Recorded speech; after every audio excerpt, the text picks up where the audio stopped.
Hãy cùng chào đón chú rể tiến vào lễ đường.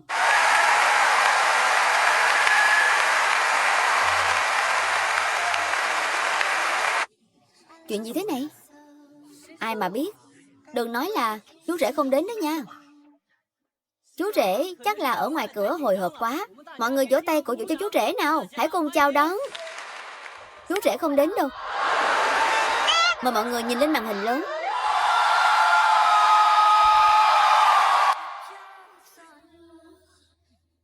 Chú rể còn đang ôm ấp sao nữ, ngủ ngon lành, không tham gia hôn lễ được đâu.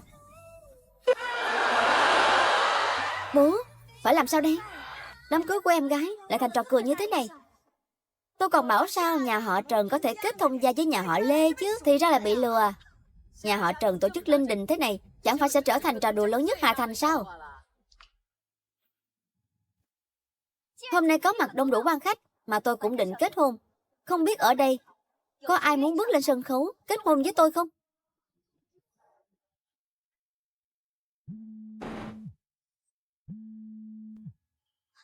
Anh à, anh là người đầu tiên đứng lên. Xem ra anh muốn lên sân khấu làm chú rể của tôi, kết hôn với tôi. Chuyện này cô chắc chứ? Trần Anh Thư, gu của em tệ thế này rồi sao? Tìm bừa một người để kết hôn à?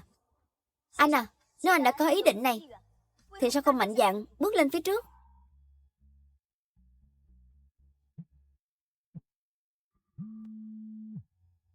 Cô đợi tôi một lát, tôi đang nghe điện thoại.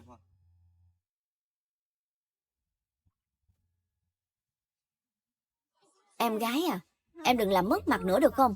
Người đàn ông lúc nãy tuy là cũng đẹp trai, nhưng người ta cũng đâu thích em. Mọi người, giải tán đi.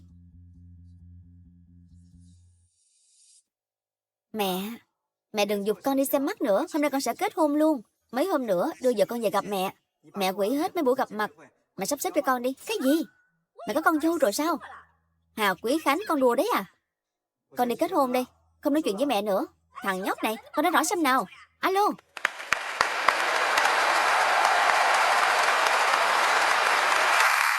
Đợi đã.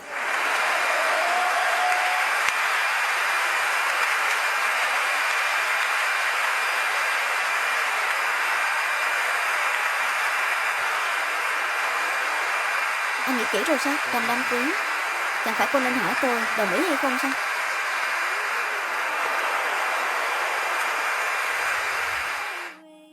Đây là lần đầu tiên tôi hôn con gái. Thế à? Thế anh sẽ sớm có lần thứ hai thôi.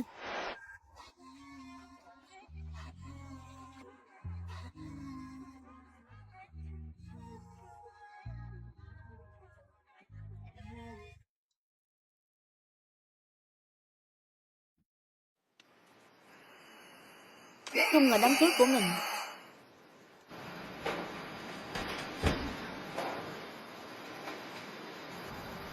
cảm ơn anh vì chuyện hôm nay. Cảm ơn tôi. Cảm ơn anh đã đứng ra giúp đỡ. Nếu không, hôm nay tôi chẳng còn mặt mũi nào nữa. Thì sao? Thế nên vở kịch hôm nay kết thúc rồi. Lẽ nào cô định nói thả thính tôi xong thì không chịu trách nhiệm à? Anh đẹp trai à? Người thì anh cũng hôn rồi. Còn tình cảm thì tôi nghĩ chắc là anh không thích kiểu người như tôi ha.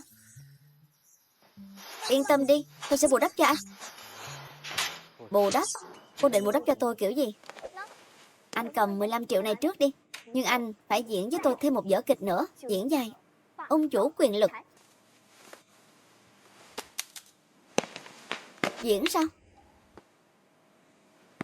Tôi không đồng ý.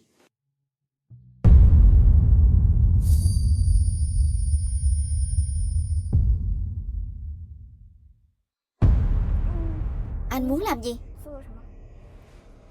15 triệu mà diễn ông chủ quyền lực ít quá đó. Bây giờ cho dù là diễn viên quần chúng cũng được trả nhiều hơn thế này. Cái gì? 15 triệu mà anh còn chê ít à? Đây là mức lương của giai phụ quan trọng rồi đó. 60 tỷ. Bao nhiêu? 60 tỷ. Anh có bán tôi đi cũng không được 60 tỷ. Tôi cho cô 60 tỷ. Cô làm vợ tôi. Còn cả khăn rửa mặt lúc nãy cô dùng cũng là thương hiệu mới của tôi. Về sau thương hiệu này cũng tặng cô luôn. Anh cho tôi 60 tỷ. Được đó, chuyên nghiệp, đã nhập vai rồi đúng không? Những gì tôi nói đều là sự thật mà, tôi tin. Đặc sắc thật đấy. Một tên lừa đảo, một con ngốc. Hai người đúng là một cặp trời sinh, Trần Ngọc Ánh. Cô nói vậy là sao? Người đàn ông này hoàn toàn không có trong danh sách khách mời đám cưới. Anh ta là một tên lừa đảo. Tôi đúng là không có thiệp mời. Nhưng tôi có thể giải thích. Giải thích cái gì? Giải thích việc anh ăn chực uống chực ở đám cưới nhà họ Trần. Bây giờ còn lừa được một cô vợ mang về hả? Trần Anh Thư, gu chọn người của cô đúng là tệ hết chỗ nói. Anh ấy đã đứng ra trong lúc tôi cần nhất. Tôi tin tưởng anh ấy. Cậu cả nhà họ Lê có gì không tốt chứ. Anh ấy chỉ hơi đầu qua một chút thôi. Nhưng ít ra anh ấy còn có tiền. Một tên nghèo kiết xác như anh ta chỉ có thể để cô khóc chung trên xe đạp công cộng thôi. Cô... Vợ à, anh thú thật luôn. Tôi là giám đốc của tập đoàn Gia Hào. Giám đốc của tập đoàn Gia Hào? Tôi không nghe nhầm đó chứ. Anh nói anh là giám đốc của tập đoàn Gia Hào. Tập đoàn Gia Hào đứng đầu thế giới về lĩnh vực sản phẩm vệ sinh không về sau. Đúng vậy, chính là tôi. Tôi nhớ ra rồi. Anh ta đúng là giám đốc của tập đoàn Gia Hào. Trần Anh Thư, cô giàu to rồi. Nếu cô từng gặp tôi thì tiện hơn nhiều rồi. Trần Anh Thư, tôi tưởng cô tìm phải một tên lừa đảo, không ngờ lại là một thằng điên. Đến thân phận giám đốc tập đoàn Gia Hào mà cũng bịa ra được. Hai người đúng là một cặp trời sinh. Cô, giám đốc tập đoàn Gia Hào sống ở nước ngoài, mắc bệnh nhạy cảm. Nghe nói còn bị tàn tật nhẹ. Cái gì? Mắc bệnh nhạy cảm? Tàn tật? Được rồi, chúng ta đi thôi. Đừng đi mà. Đúng lúc tôi cũng muốn nghe xem rốt cuộc là ai đồn tôi mắc bệnh nhạy cảm. Anh thích diễn ha? Hay là để tôi tìm cho anh một vai làm diễn viên quần chúng nha. Trần Ngọc Ánh, cô nói đủ chưa? Cậu cả nhà họ Lê gọi à? Mau nghe máy đi. Nếu tôi là cô thì tôi sẽ xin cậu cả nhà họ Lê gả cho anh ấy, còn hơn là gả cho một tên nghèo kiết xác chẳng có nổi một đồng xính lễ này. Trần Anh Thư, cô đã làm gì thế hả?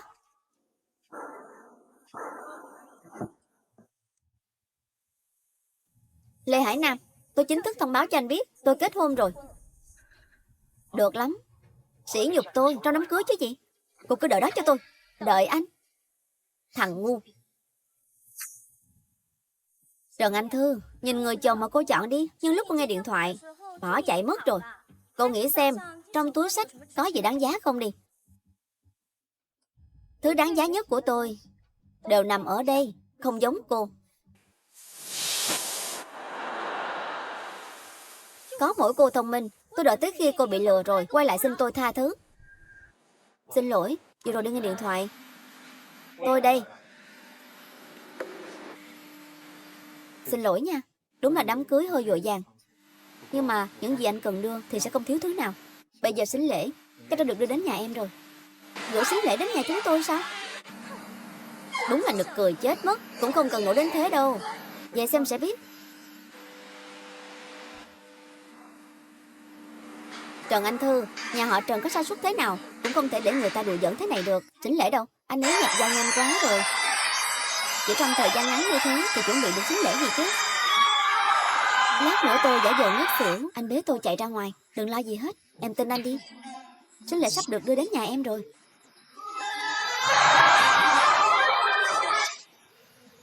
Đúng là lam can. Trần Anh Thư, con làm bố mất mặt quá đó. Bố, Trần Anh Thư làm nhà họ Trần mất mặt như vậy, phải làm sao đây? Bây giờ lập tức cút khỏi nhà họ Trần. Bố, con...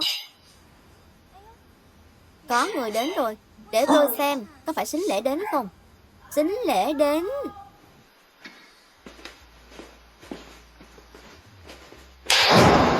Một cặp vòng ngọc cổ thời nhà Minh, 1.000 thanh hoa 2 quai, 1.000 lượng vàng, 5 chiếc siêu xe, 3 căn biệt thự ở Minh Tân, một hòn đảo ở Đông Hoa và 100% cổ phần thương hiệu Trumpo. Sính lễ chuẩn bị vội quá. Sau này anh nhất định sẽ bù đắp cho em. Sao có thể chứ? Anh thực sự là giám đốc của tập đoàn Gia Hào sao? Bây giờ tôi và Thư có cần cút khỏi nhà họ Trần nữa không? Chuyện này... Con xem con làm gì thế hả? Một lần. Xin lỗi sếp Khánh đi. Bố, sao có thể chứ? Giám đốc của tập đoàn Gia Hào sao có thể dự đám cưới của Trần Anh Thư chứ? Lại còn kết hôn với nó nữa. Mọi người đều ở đây à? Trần Anh Thư, nhà họ Trần không chỉ có mỗi cô đâu. Nếu cô không gả thì tôi cưới chị của cô.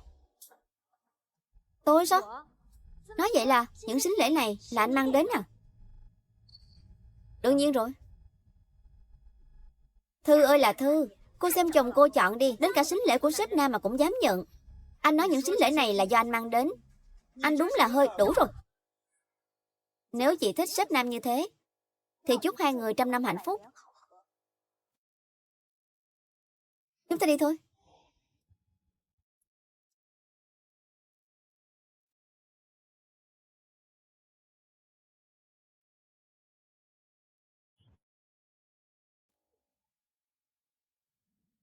Anh là giám đốc thật mà. Anh phải lên nói rõ chuyện sính lễ. Thương hiệu Trâm Tô là anh sáng lập cho vợ anh. Những thứ khác thì không sao, nhưng cái này rất quan trọng. Diễn y như thật vậy.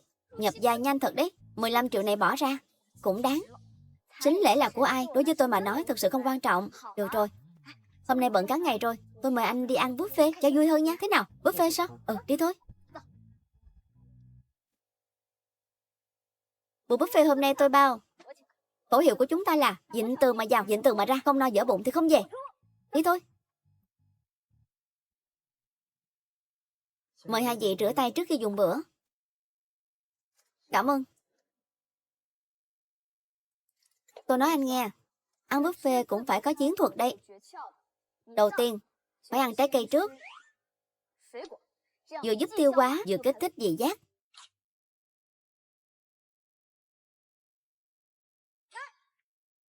Đừng uống. Sao thế?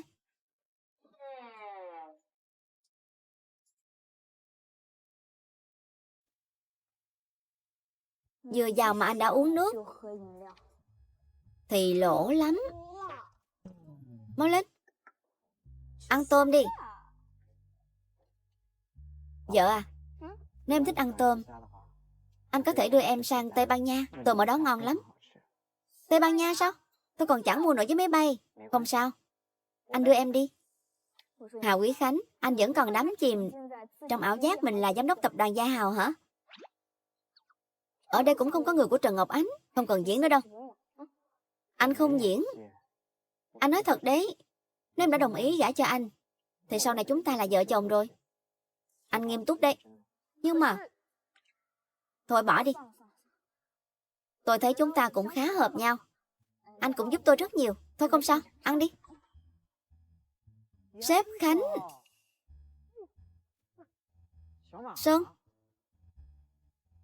Sếp Khánh, đây là vợ của anh đúng không? Hai người đúng là trai tài gái sắc. Một cặp trời sinh. Tôi thấy mừng quá. Sếp Khánh, tôi tặng anh một căn biệt thự ở Hải Hà. Món quà nhỏ nhỏ thôi, anh nhất định phải nhận lấy. Sơn, ông khách sáo quá. Sếp Khánh, vậy tôi đi trước đây. Anh ăn thong thả. Ăn thong thả. Anh là giám đốc tập đoàn Gia Hào thật à? Vợ à, anh không lừa em thật mà. Anh thực sự là dám. Sếp Tuấn, sao anh lại mặc thế này? Anh kết hôn rồi à? Tôi tặng anh một căn biệt thự ở Hải Hà. Món quà nhỏ nhỏ thôi, anh nhất định phải nhận lấy.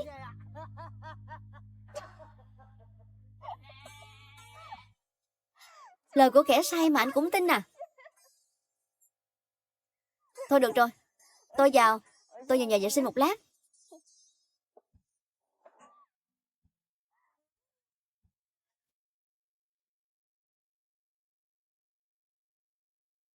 Trần Anh Thư. Anh Thư, là cậu thật à?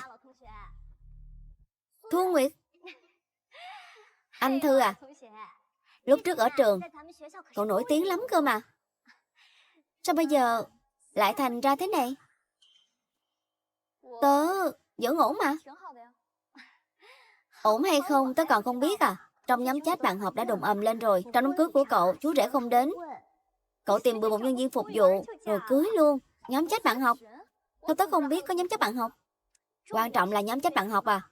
Quan trọng là sao cậu có thể lấy một nhân viên phục vụ chứ?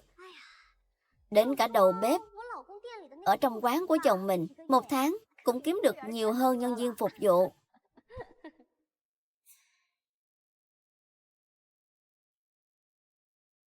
Cảm ơn cô đã giới thiệu bạn trai cho vợ tôi. Anh là ai? Anh ấy là chồng tớ. Anh chàng đẹp trai, còn trẻ, mà đã thích ăn bám à? Lần đầu gặp mặt, cũng chưa chuẩn bị gì. Vợ à, hay là gọi hết nhóm bạn học của em đến, tụ tập một bữa đi, anh bao cả quán. Hào Quý Khánh, anh muốn tôi phá sản hay sao mà bao cả quán? Vợ à, cứ để anh lo. Bao cả quán này, ít cũng phải 3 tỷ. Anh Thư, chồng của cậu cũng giỏi đó chứ. Thẻ đen Amex. Cô biết thẻ này cơ à? Đương nhiên, là gì? Cô ấy không những có thẻ đen, thẻ bạch kim, mà thẻ gì cũng có. 150.000, 11 thẻ. Bọn tớ còn có việc, đi trước đi. Đợi đã. Đừng đi mà. Hội bạn học cũ trong nhóm chắc chắn sẽ rất sẵn lòng ăn mừng cậu kết hôn đấy. Để tớ nhắn cho họ.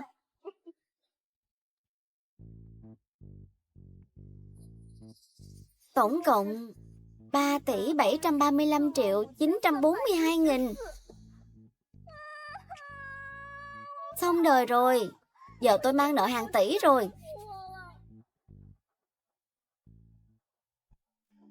Vợ à, chồng là để thanh toán mà. Anh nói xem, nếu chúng ta rửa bát thì có được trừ nợ không? Anh đã thanh hôm nay nhờ có chồng của Thư nên chúng ta mới được ăn một bữa ngon như thế. Không ngờ Thư lại tìm được ông chồng giàu có như thế. Nhưng vì phục vụ thì giàu gì chứ. Một bữa này chắc là tiêu hết tiền tiết kiệm 10 năm mất. 10 năm ư? Tớ nghĩ ít nhất phải 15 năm đấy. Hai cậu cũng thật là, sao có thể nói hai người mời chúng ta ăn như vậy chứ? Thư, hay là thế này đi. Chỉ cần cậu mở lời cầu xin tớ thì hôm nay tớ sẽ thanh toán. Phải đấy Thư à? Nếu tớ là cậu thì sẽ mau chóng cầu xin Thu Nguyệt. Dù sao thì lấy một nhân viên phục vụ, cuộc sống cũng không được dư dả. Đúng đây. Không cần, chỉ là 3 tỷ thôi mà. Tớ vẫn trả được. Thư à, thôi đi. Cậu đã nghèo đến mức nào rồi, tưởng bọn tớ không nhìn ra à? Tớ gọi điện cho chồng tớ rồi. Lát nữa anh ấy đến thanh toán. Thu Nguyệt, cậu đúng là xinh đẹp lại tốt bụng. Phải đấy. Còn hơn ai đó. Nói là bao ăn, nhưng lại giả nghèo. Phục vụ. Qua đây một lát. Chào cô, cho hỏi cô cần gì? Tôi thanh toán số tiền hôm nay. Đã thanh toán rồi ạ. Thanh toán rồi sao? Chồng tớ nhanh thật đấy. Vừa mới cúp máy đã chuyển tiền rồi. Cô có chắc là chồng cô thanh toán không? Cô gọi điện hỏi thử xem. Không phải chồng tôi thanh toán. Lẽ nào là anh à? Không phải chồng tôi thanh toán. Lẽ nào là anh à? Đương nhiên là tôi. Anh đi bưng bê mà kiếm được 3 tỷ sao? Anh say rồi hay sao? Mà dám nói câu đó. Chắc là đọc tiểu thuyết nhiều quá nên tưởng mình là Long Vương tái thế à? Ai nói với các cậu là chồng tớ đi bưng bê?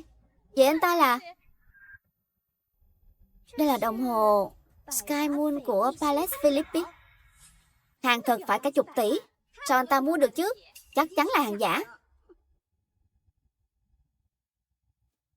Cái đồng hồ này không chỉ chục tỷ đâu. Tôi biết ngay. Bán nó đi thì mua được cả cái nhà hàng này đấy. Bốc phét vừa thôi. Kém quá thì tôi không đỡ được đâu. Tôi còn chưa từng thấy đồng hồ đắt như thế. Đừng nói là có ông chủ nào đến ăn cơm trộn trộm đó nha. Cô không nhìn ra là thật hay giả cũng dễ hiểu. Dù sao thì đồng hồ Van Cleef trên tay cô cũng là hàng phết loại xịn. Nói bậy bạ gì thế hả? Có phải thật hay không thì cậu lấy ra cho bọn tớ xem là biết ngay. Trên đồng hồ thật đều có mã số riêng mà. Sao tớ phải cho cậu xem chứ? Nếu cậu không cho tớ xem thì bọn tớ cũng không cần phải chứng minh gì với cậu. Chúng ta đi thôi.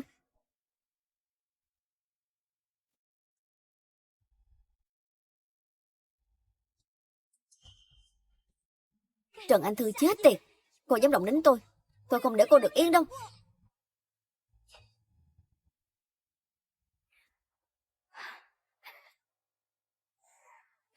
Chiêu vừa rồi của anh đã thật đấy. Anh nói đồng hồ của cậu ấy là hàng phát loại xịn, làm cậu ấy cứng họng luôn. Sao anh nghĩ ra mà nói câu đó vậy? Vì đồng hồ ở nhà anh chất lượng không kém như thế. Được đấy, diễn hay lắm. Cứ giữ phong độ nhé. Có 2 xe đạp công cộng kìa. Đi thôi, Trần Anh Thư.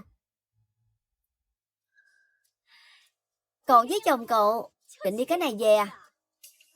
Bọn tớ chỉ là không muốn lái xe thôi. Không muốn lái xe.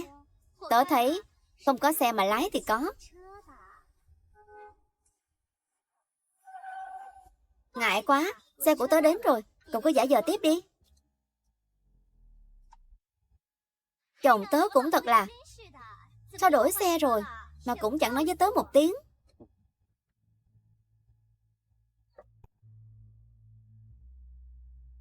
Cậu chủ. Cậu chủ. Vợ à, lên xe đi. Xe của chồng cậu vẫn chưa đến thì phải. Đây là xe của cậu sao? Đùa gì vậy? Cậu mà được lái xe này sao? Nhà cậu làm gì có tiền mua nổi Maybach. Đúng là tớ không mua nổi. Nhưng mà xe này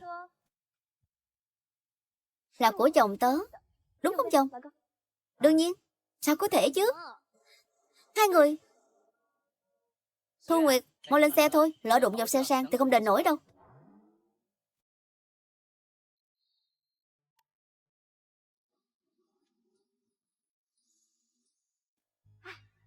Anh thuê xe mà sao không nói với tôi? Thuê sao? Tôi biết rồi. Anh muốn cho tôi một bất ngờ. Đã diễn thì phải diễn cho trót đúng không? Anh có nhìn thấy vẻ mặt lúc nãy của Thu Nguyệt không? Đúng là buồn cười chết đi được. Thuê xe này cũng đáng. Bao nhiêu tiền thế? Tôi chuyển cho anh. Không cần đâu. Đây là xe của anh mà. Long, lát nữa đưa bọn tôi về nhà. Dạ cậu chủ. Bỏ tiền thuê xe đúng là đáng đồng tiền bát gạo. Mình cũng phải diễn cùng mới được. Chồng mà, em thích chiếc xe này lắm. Nếu em thích thì tặng cho em. Cảm ơn chồng. Lên xe đi vợ.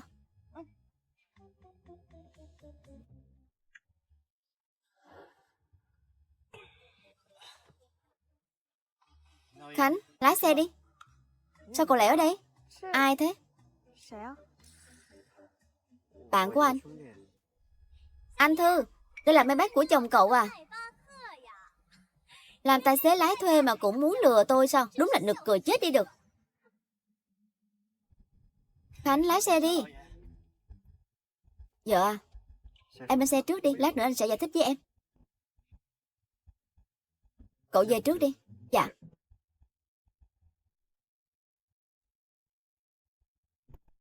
Vợ à, anh nói thật đi. Vợ à, em phải tin anh. Hoàng, cậu mau tỉnh rượu đi. Bây giờ tôi không nói rõ được rồi. Cậu mau giải thích cho tôi đi. Giải thích gì cơ? Giải thích cái xe này rốt cuộc có phải là của tôi không? Phải, cậu nói là của cậu thì là của cậu. Bây giờ cậu đang lái xe. Cậu là chủ nhân của nó. Vợ à, em nghe thấy chưa? Đây là xe của anh thật mà. Anh đang cầm vô lăng. Ai dám mà không phải xe của anh chứ. Được rồi, là xe của anh. Em tin anh thì được rồi. Đưa tôi đến biệt thự Long Hồ. Lái dẫn vào. Khánh à, cho dù anh là nhân viên phục vụ hay là tài xế lái thuê thì tôi cũng không bận tâm đâu. Điều tôi quan tâm là con người anh. Được, đợi em theo anh về nhà thì em sẽ biết.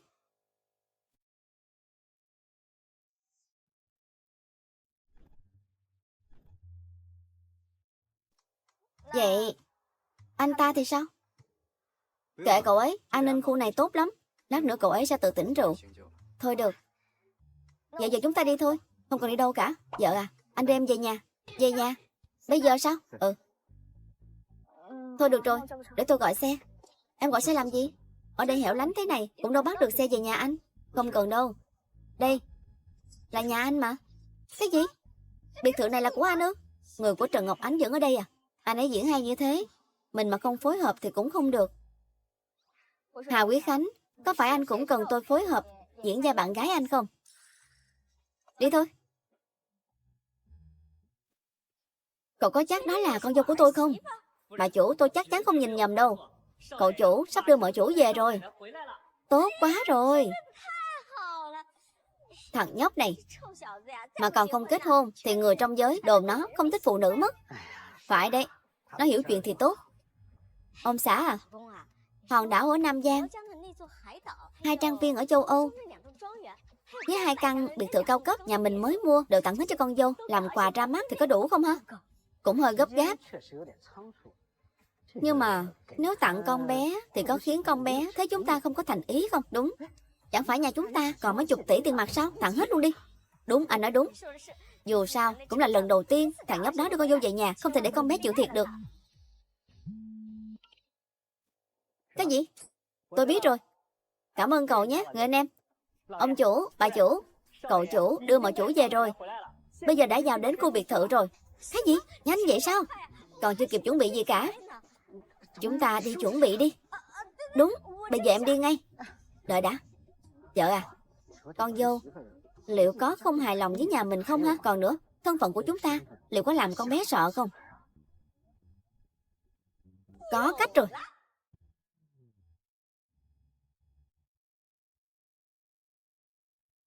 Anh Thư, anh không phải nổi hứng nhất thời đâu. Có chuyện này anh phải nói với em. Nói với tôi chuyện gì chứ? Thật ra anh thích.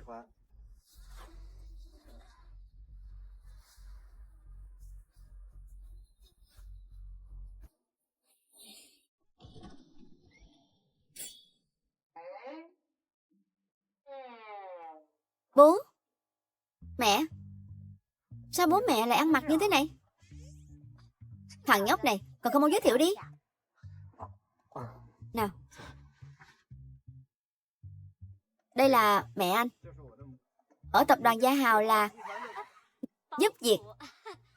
Đây là chồng của mẹ, tài xế của tập đoàn Gia Hào. Tài xế, bố mẹ đều làm việc cho tập đoàn Gia Hào. Đây là một trong những biệt thự của giám đốc. Chào bố mẹ. Chào con ngoan, mau vào trong đi. Con dâu gọi mình là bố, hay lắm. Bố với mẹ làm gì mà lại mặc thế này? Chẳng phải tại con sao? Báo gấp quá. Bố mẹ cũng phải xem thái độ của con bé với bố mẹ chứ. Bố cũng đâu dễ dàng gì. Vợ của con cần bố mẹ thăm dò vậy sao? Con nói gì thế? Bố mẹ tôn trọng quyết định của con, nhưng bố mẹ cũng có quyền đánh giá mà. Khánh, hôm nay con nhất định phải phối hợp với bố mẹ. Bố mẹ thì vui rồi, nhưng còn con thì sao? Nào, con dâu, nào mau lên. Mẹ. Nào, con dâu, mau ngồi đi. Mẹ, đây là biệt thự của nhà họ Hà, con ngồi đây thì không hay lắm đâu. Đúng rồi, mẹ quên mất. Con dâu tinh tế quá. Nhóc con kiếm đâu ra cô vợ tốt thế hả? Con tìm được vợ tốt rồi. Còn bố mẹ thì sao? Lần đầu gặp mặt mà không chuẩn bị quà gặp mặt. Có chứ, đương nhiên là có. Nào, ở trên tầng. Con dâu, mẹ đưa con đi. Đi thôi.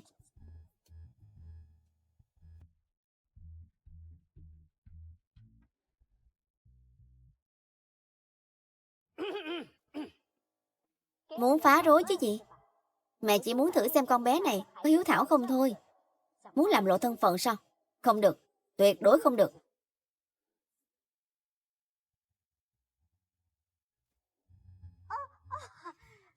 Con dâu à, bố mẹ làm việc trong nhà họ Hà suốt, ít khi ra ngoài, nên cũng không có gì để tặng cả. Mẹ. Bố mẹ yên tâm đi. Đợi con và anh Khánh gom tiền mua được nhà thì con đón bố mẹ qua đó. Bố mẹ không cần phải làm việc chất chả nữa. Con ngoan. Đúng là con bé ngoan. Ngoan thật đó. Được đó, là một cô bé chững chạc. Khoan đã, nghe ý con nói. Bây giờ hai đứa vẫn chưa có nhà riêng à? Con có một căn chung cư nhỏ, còn với anh Khánh ở thì vừa đủ. Chung cư à? Chỗ nhỏ như vậy thì sao mà ở được? Thế này đi, ngày mai hai đứa dọn đến biệt thự Minh Khê đi. Không cần mang theo gì cả, ở đó có đầy đủ mọi thứ rồi.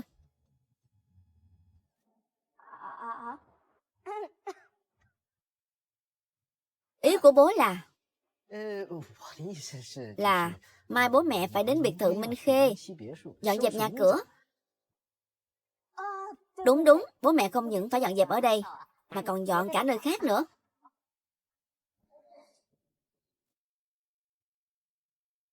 Khánh, anh không sao chứ?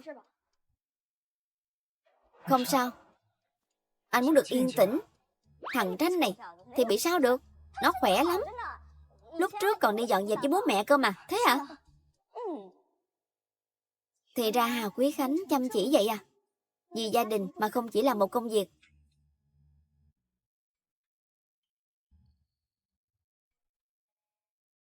Hình như chuông kêu ạ. Chuông kêu thật. Thằng nhóc thối, mau đi mở cửa đi. Mau đi đi. Mau đi đi.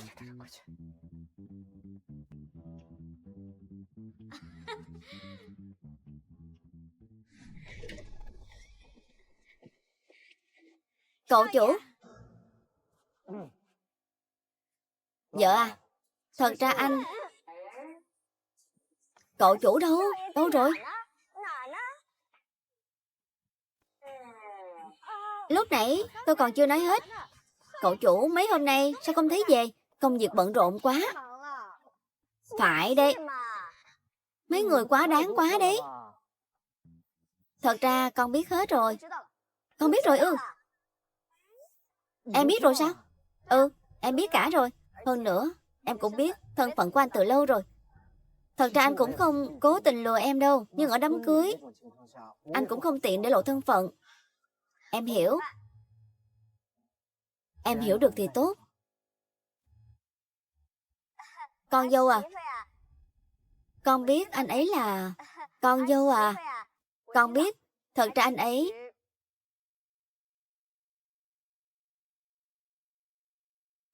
cũng làm thuê ở tập đoàn Gia Hào, đúng không? Đúng. Nó làm vệ sĩ. Đúng. Em xem con dâu của chúng ta thông minh chưa kìa. Đúng. Cậu ấy đúng là vệ sĩ của cậu chủ. Cô...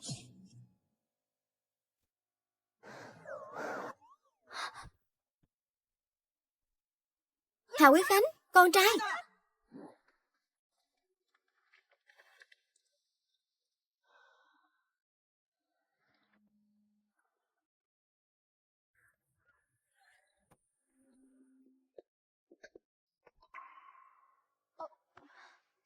Bác sĩ, anh ấy thế nào rồi? Bệnh nhân chỉ là kích động quá mức nên ngất đi thôi. Về nhà nghỉ ngơi vài ngày là không sao đâu. Nhưng nhất định phải chú ý. Bệnh nhân tuyệt đối không được bị kích động nữa. Trông cũng đẹp trai, nhưng mà ham hư vinh quá.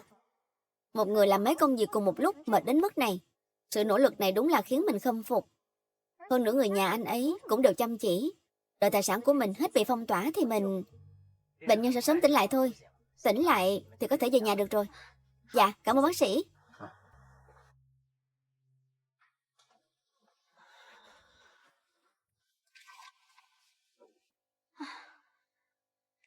Xin lỗi nhé. Bác sĩ nói anh sẽ tỉnh lại thôi, không bị sao cả. Anh đừng dọa tôi nhé. Ông Lâm bà Hà, tâm lý của thằng nhóc này yếu quá đi mất. Che giấu thân phận tôi mà tức tới nỗi này. Thằng nhóc này đúng là... Ông Lâm bà Hà, cậu chủ rất khỏe mạnh, đã tỉnh lại sớm thôi.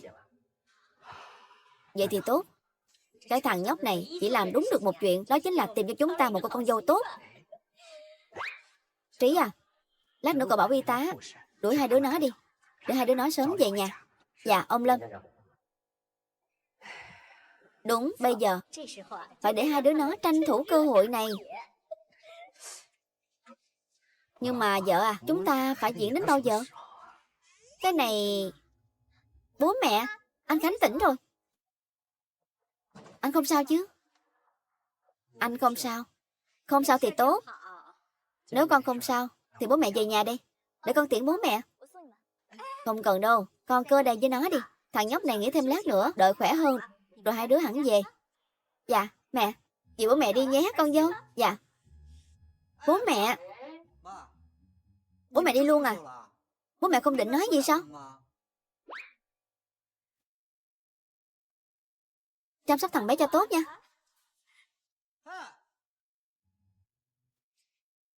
Làm gì vậy trời? Người nên nói câu đó là tôi mới đúng. Hôm nay cả nhà anh lạ lắm. Thật ra anh là Hà Quý Khánh. Chẳng phải tôi đã nói với anh rồi sao? Tôi không quan tâm anh là ai, làm nghề gì. Nếu anh đã giúp tôi thì tôi nhất định sẽ giúp anh. Còn về chuyện tình cảm, nể tình anh trông cũng được. Nên anh không bao giờ đùa giỡn chuyện tình cảm đâu. Chúng ta biết rồi, anh coi trọng gia đình, coi trọng hôn nhân. Thế này đi, chúng ta cứ thử ở bên nhau 3 tháng, hết thời gian thì đừng ai nấy đi. Nhưng anh đã thề rồi. Cả cuộc đời anh, không ai dám trêu đùa tình cảm của anh. Anh chỉ có mất vợ, quyết không ly hôn chứ gì. Hà Quý Khánh, anh xem mấy chuyện ngôn tình này ở đâu thế? Hà Quý Khánh, chúng ta vốn dĩ là hợp tác mà. Tóm lại, em không thoát khỏi anh đâu. Để anh thu xếp xong thì anh sẽ tổ chức bù cho em một đám cưới hoành tráng nhất. Cũng đâu bị sốt đến hỏng não.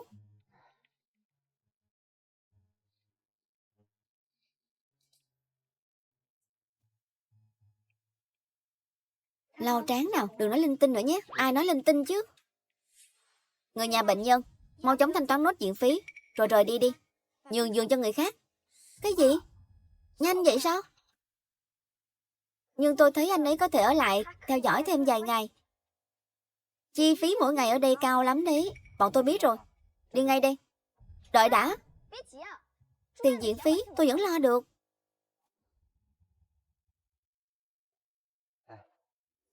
Em còn muốn về nhà họ Trần không? Chúng ta cùng về nhà họ Trần.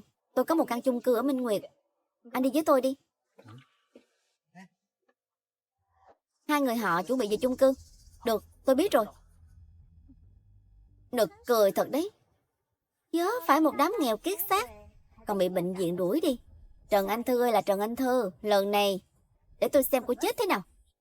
Dự án lần này Ngọc Ánh đã hoàn thành rất xuất sắc. Vậy nên tôi quyết định để con bé đảm nhiệm vị trí tổng giám đốc tập đoàn Trần Thịnh. Mọi người có ý kiến gì không? Quả thực đúng là làm rất tốt. Con không đồng ý. Trần Anh Thư, cô giở trò gì vậy? Dự án lần này có vấn đề về chất lượng. Cô đang nói dối dẫn gì thế? Vấn đề chất lượng gì chứ? Tôi thấy cô đang dựng chuyện. Cô muốn tôi ngồi vào ghế tổng giám đốc thì có. Những gì tôi nói đều là sự thật khách quan. Đây là báo cáo kiểm định. Nếu cô không tin thì có thể gửi đến bên thứ ba để kiểm tra lại. Trần Anh Thư, rõ ràng là vì chồng chưa cưới của cô chọn tôi chứ không chọn cô, nên cô mới trả đũa tôi. Chuyện nào ra chuyện nấy. Chuyện nào ra chuyện nấy ư? Ai chẳng biết cô lấy phải một gã nghèo kiết xác. Cô chỉ không muốn thấy tôi sống tốt hơn cô thôi. Sống tốt hơn tôi ư? Chưa chắc đâu. Đủ rồi. Hai đứa nhất thiết phải cãi nhau ở đây à? Chuyện bổ nhiệm tổng giám đốc gác lại đã, giải tán.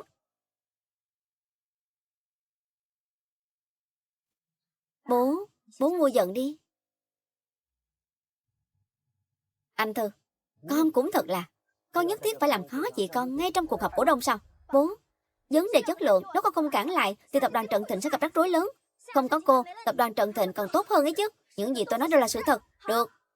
Nếu cô nói là vì tập đoàn Trần Thịnh thì tôi có thể cho dừng dự án này. Nhưng mấy hôm nữa phải nộp báo cáo tài chính cho Ủy ban quản lý chứng khoán. Muốn vượt qua khủng hoảng lần này, chúng ta phải bàn bạc với các cổ đông. Tối nay, ăn ở quán, chồng cô làm việc. Trần Anh Thư, cô cũng đi cùng đi. Khánh, tôi sai rồi, tôi sai thật rồi. Hôm đó tôi uống say quá. Chuyện cậu có tôi là tài xế. Tuyệt đối không thể bỏ qua như vậy được. Là tôi sơ suất, sau tôi nhất định sẽ đến nhà xin lỗi. Xin lỗi trước mặt vợ cậu. Không cần đâu. Nhưng mà Khánh, cậu kết hôn thật à? Sao tôi cảm giác tôi vẫn chưa tỉnh rượu vậy? Kết hôn rồi, nhớ gửi tiền mừng đó. Được, tôi nhất định sẽ gửi một phong bì thật dày. Nhưng lần này cậu đến chắc không phải chỉ để đòi tiền mừng đâu nhỉ?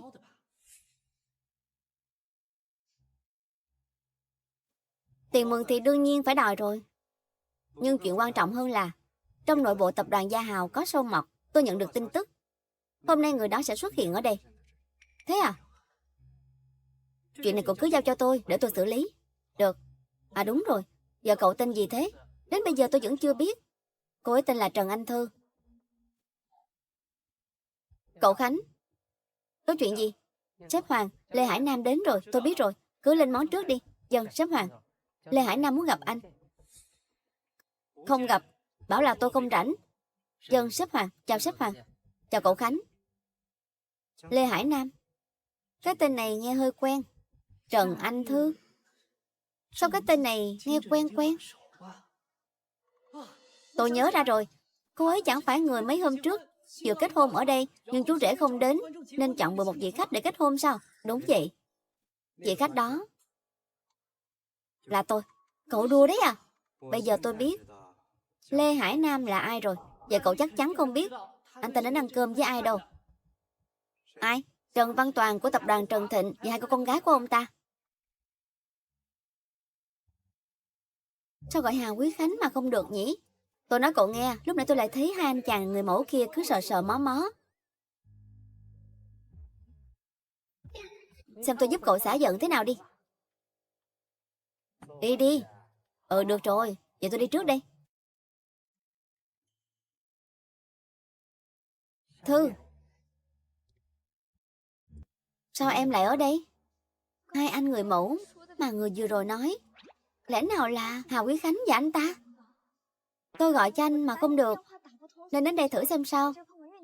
Không ngờ anh ở đây. Anh đến tìm giám đốc để bàn chút chuyện. Vậy chuyện của hai người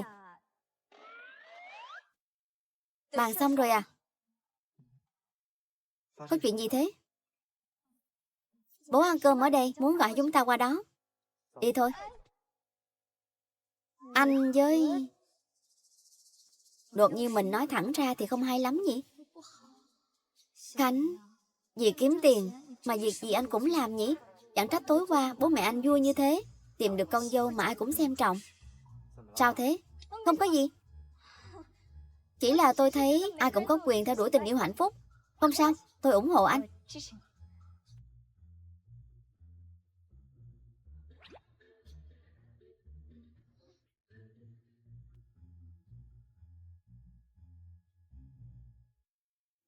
Bố vợ, đây là Romani Cotti, bạn con tặng. Chúng ta uống thử xem. Được.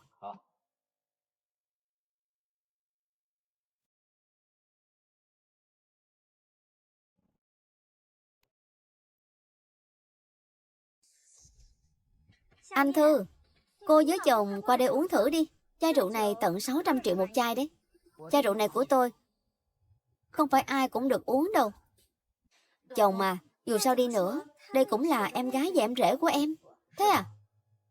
Ganh tị người đàn ông của em, lại ganh tị em giành được vị trí tổng giám đốc. Có cô em gái nào như thế à? Anh với Trần Ngọc Ánh đúng là một cặp trời sinh, tôi chúc hai người bên nhau trọn đời. Còn về vị trí tổng giám đốc, bố đã nói rồi, ai có năng lực thì người đó làm, cạnh tranh công bằng. Hay cho câu cạnh tranh công bằng.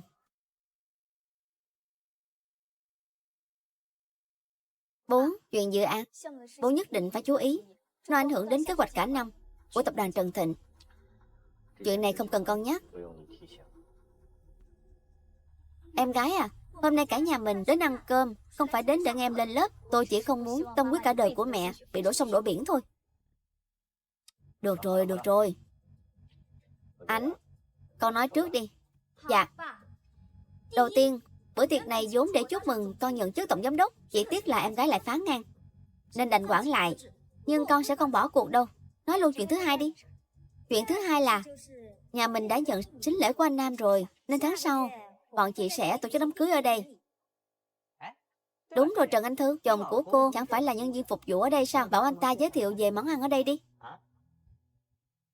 Em rể làm việc ở đây cũng không dễ dàng gì. Chúng ta tổ chức lễ cưới ở đây, cho em rể được nở mày nở mặt. Dù sao chúng ta cũng là người một nhà mà. Sếp Nam làm phiền rồi, bây giờ lên món được chưa? Đương nhiên là được. Đúng rồi, sếp Hoàng có các người đâu? Sếp Hoàng hơi bận, hôm nay không tiếp khách. Xem ra sếp Hoàng không định nể mặt tôi rồi. Chồng không nể mặt anh, nhưng chắc chắn sẽ nể mặt em rể. Dù sao chồng của anh Thư cũng từng làm việc ở đây mà. Nói cũng đúng. Anh Thư, chẳng phải con muốn cạnh tranh công bằng với Ngọc Ánh sao? Hôm nay chúng ta đến đây, mục đích quan trọng nhất là gặp sếp Hoàng, bàn chuyện hợp tác. Thế này đi, con nghĩ cách để bọn bố gặp cậu ấy. Bố, em rể chắc chắn sẽ làm được. Em ấy từng làm nhiều công việc ở đây mà. Nghe nói không những làm nhân viên phục vụ mà còn chạy xe công nghệ nữa. Thế à? Anh ta còn làm việc này à? Để hôm nào tôi ủng hộ nhé. Nhân viên phục vụ chạy xe công nghệ. Cậu Khánh, hôm nay sếp Hoàng thật sự bận vậy sao? Không bận, sếp Hoàng không bận. Giờ tôi đi tìm anh ấy.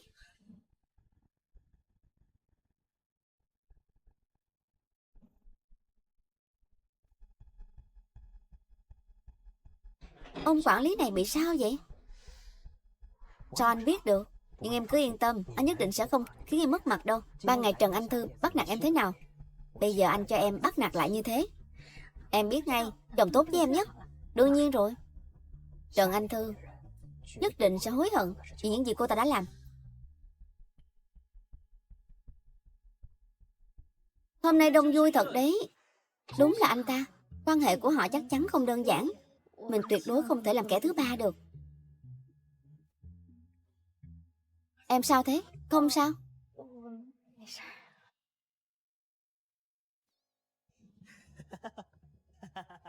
Sếp Hoàng, anh bận rộn thật đấy. Chịu thôi, phải tiếp nhiều khách quá. Sếp Nam đừng trách tôi đấy nhé. Sao lại trách anh được? Chẳng phải anh vẫn nể mặt tôi mà đến đây sao? Nể mặt anh? Nói cũng đúng. Ở đây anh có mặt mũi nhất mà. Anh cứ đùa. Nào, mời ngồi.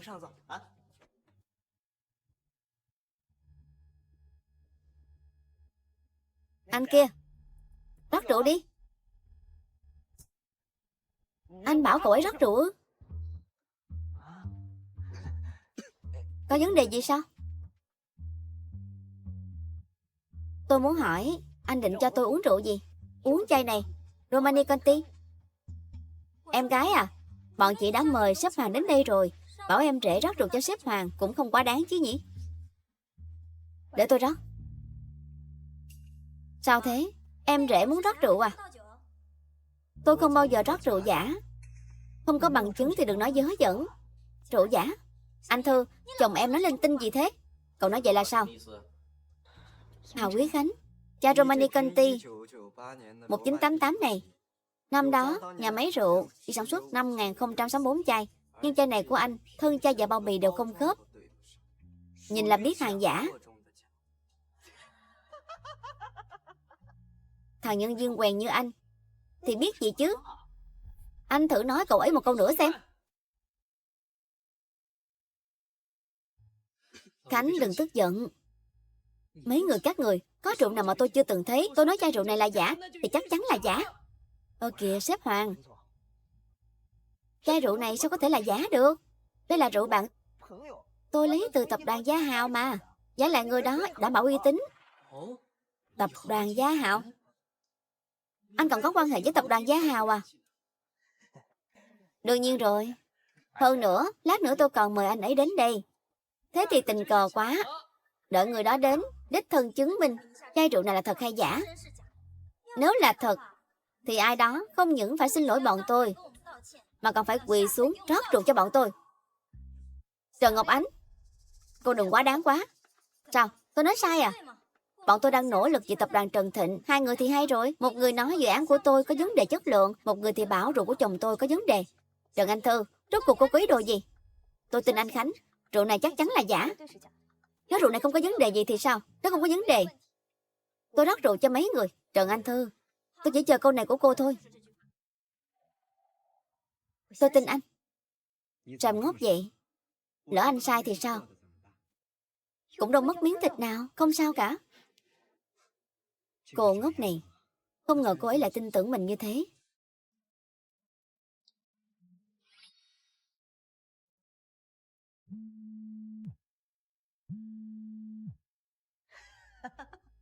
Tình cờ quá, sếp Đức đến rồi.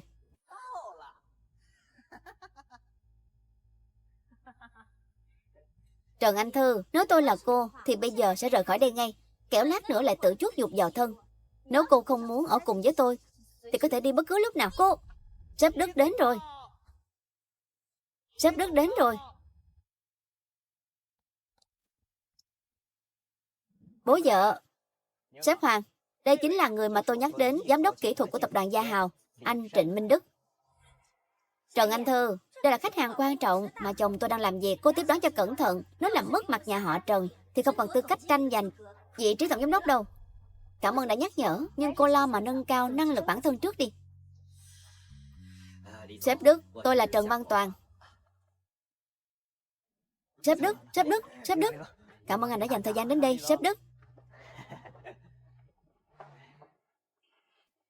Sếp Đức phong độ thật đấy. Hải Nam, tôi bảo này, hôm nay là tiệc gì vậy? Sao hạng người nào cũng có? Sếp Đức, tiệc gia đình, quên chưa giới thiệu. Đây là tổng giám đốc của khách sạn Đông Giang, sếp Hoàng. Đây là sếp Đức mà tôi vừa nhắc đến. Hải Nam, thời gian của tôi quý giá lắm đấy. Tôi hiểu. Lần này tôi nhất định sẽ làm anh hài lòng. Tôi biết ngay cậu có tương lai sáng lạng mà. Nói đi, lần này cậu muốn gì? Sếp Đức, trước khi bàn chuyện chính, tôi có một chuyện nhỏ muốn nói với anh. Chuyện gì cứ nói đi. Chuyện là có người nói chai rượu mà anh mang đến là rượu giả. Cái gì? Dám nói rượu của tôi là giả ư? Ai? Là anh ta.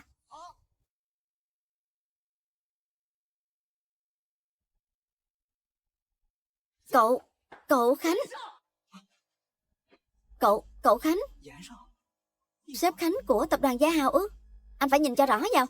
Anh ta sao có thể là cậu Khánh chứ? Anh ta chỉ là nhân viên phục vụ ở đây thôi. Sếp Đức, anh nhìn nhầm mà.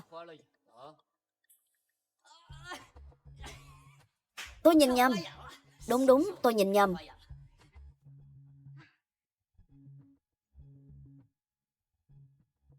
Tôi đã bảo rồi mà, anh ta sao có thể là cậu Khánh được? Đúng rồi sếp Đức, lần trước anh lôi kéo 6 người ở tập đoàn Gia Hào đến Lê Phong, tiện thể còn mang theo chai rượu này. Sao có thể là giả được chứ? Đừng nói nữa, đừng nói nữa. Phải đấy, rượu sếp Đức mang đến sao có thể là rượu giả được? Sếp Đức, lần này chúng tôi muốn tiếp tục hợp tác với anh. Trần Anh Thư, còn không mau qua mời rượu cho sếp Đức đi. Anh Thư là vợ của tôi. Để tôi xem ai dám bảo cô ấy mời rượu. Để tôi mời rượu. Tôi mời. Sếp Đức, vậy sao được? Phải đấy, sếp Đức, anh mau ngồi xuống đi. Anh không thể làm chuyện này được. Sếp Đức, anh cứ đùa. Chai rượu này đúng là rượu giả. Hôm nay tôi không nên ngồi ở đây. Lê Hải Nam, từ nay về sau cậu đừng liên lạc với tôi nữa. Sếp Đức, sếp Đức. Anh làm gì thế? Sếp Đức, anh suy nghĩ lại đi. Sau khi việc này thành công, tôi sẽ cho anh 20% hoa hồng. Anh... Tôi bị các người hại thảm rồi. Sếp Đức, đi thông thả. Sếp Đức, sếp Đức.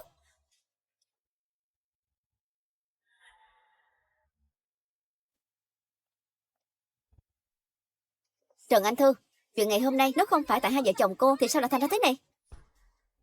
Sếp Đức này chẳng phải hạng người tốt đẹp gì. Tất cả những gì tôi làm đều là vì nhà họ Trần. Cô xem mình đã làm gì đi. Làm tập đoàn Trần Thịnh còn tồn tại, giả dối. Đủ rồi. Bố, hai đứa đừng cãi nhau nữa. Đứa nào cũng làm đau cả đầu. Bố, chồng Trần Anh Thư là một tên lừa đảo. Cả nhà bọn họ toàn là tài xế giúp việc. Hai người bọn họ nên cút khỏi đây. Người nên rời đi là các người. Anh nói gì cơ? Sếp Hoàng, anh nói nhầm mà. Tôi nhìn các người lâu lắm rồi. Kể từ giờ phút này, tất cả nhà hàng thuộc tập đoàn Đông Giang đều không tiếp hai người. Và Lê Hải Nam. Chuyện này, sếp Hoàng, sao lại đối xử với chúng tôi như thế? Người đâu? Tống bọn họ ra ngoài cho tôi. Sếp Hoàng, sao lại đuổi chúng tôi đi? Hai bọn họ sao lại không đi?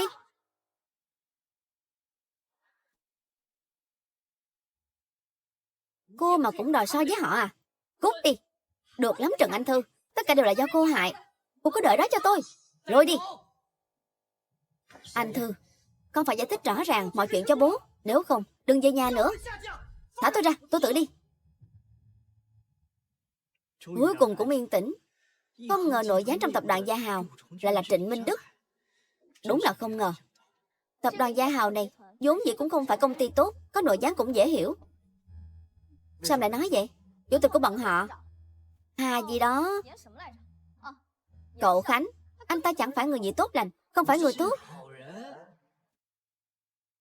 Còn có thu hoạch ngoài ý muốn à? Chị dâu, tại sao cậu Khánh lại không phải là người tốt? Anh ấy khiêm tốn, đời tư trong sạch, cũng không có thù oán với ai mà. Anh ấy còn hay tham gia hoạt động từ thiện nữa. Sao lại không phải người tốt? Những gì anh nói đều là mấy bà bia thôi. Thực tế anh ta là một con quỷ hút máu, một tên tư bản độc ác. Bản kế hoạch dự án tôi vất vả lắm mới làm ra. Kết quả cái tên họ Hà đó cứ khăng khăng phải hợp tác với công ty bọn họ thì mới được duyệt. Tôi đổ hết vốn của công ty vào dự án này. Bây giờ anh ta lại bảo là phải chờ kiểm duyệt nửa năm rồi. Chủ vốn của công ty tôi đứt từ lâu rồi. Đúng là công ty lớn không màng đến sống chết của công ty nhỏ. Đúng là không thể chấp nhận được. Phải đấy. Cậu Khánh, sếp Hoàng, ba người họ đã bị đuổi ra ngoài rồi. Sau này sẽ không xuất hiện trước mặt hai người nữa.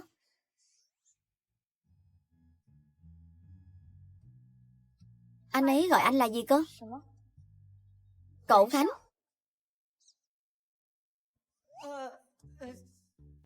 Anh Khánh, tôi nói nhầm. Lần sau gọi chuẩn vào. Dạ. Không có chuyện gì nữa thì anh ra ngoài trước đi. Dạ sếp Hoàng. Làm tôi hú hồn. Mấy hôm nay có nhiều người đều gọi anh là cậu Khánh. Vợ à, anh chỉ là chồng của em thôi, không phải cậu Khánh gì cả. Tôi quên mất, bữa cơm này Lê Hải Nam còn chưa thanh toán. Tôi đã bảo anh ta thanh toán. Tôi đi trước đây.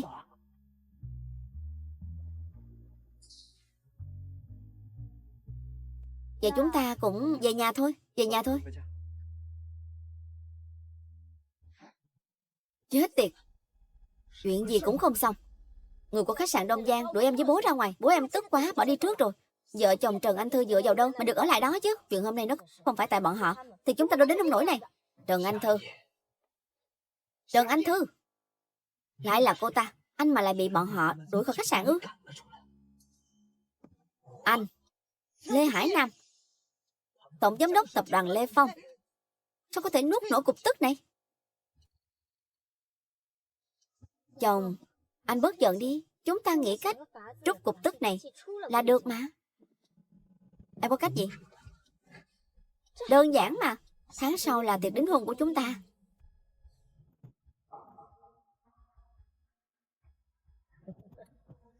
Được. Không hổ là người phụ nữ mà anh chọn. Cứ làm theo những gì em nói đi.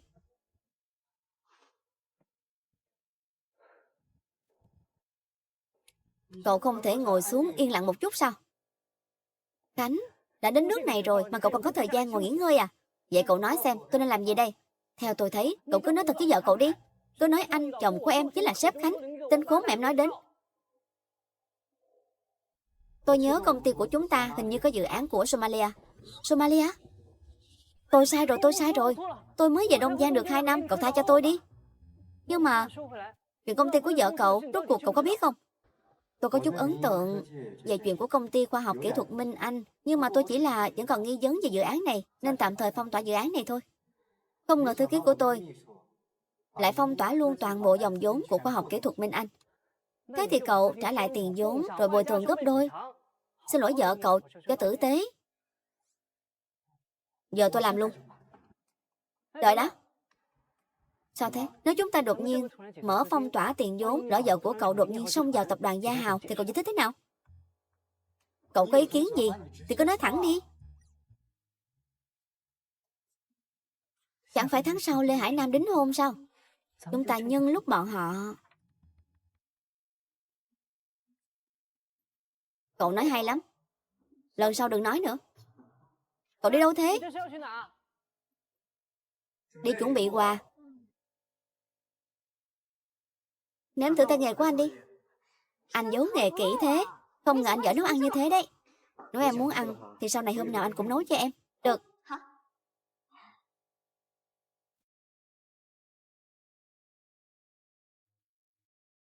Thế nào? Như đầu bếp chuyên nghiệp luôn. Em thích thì tốt. Không đúng. Đừng nói là anh chột dạ vì đã làm chuyện gì có lỗi với tôi đấy nha. Nếu như... Anh đang nói là nếu như anh có chuyện giấu em thì sao? Lời nói dối dù có ý tốt thì vẫn là lời nói dối. Hạ Quý Khánh, nếu bây giờ anh thú thật với tôi thì hôm nay tôi có thể phá lệ. Thật ra anh... Ai thế?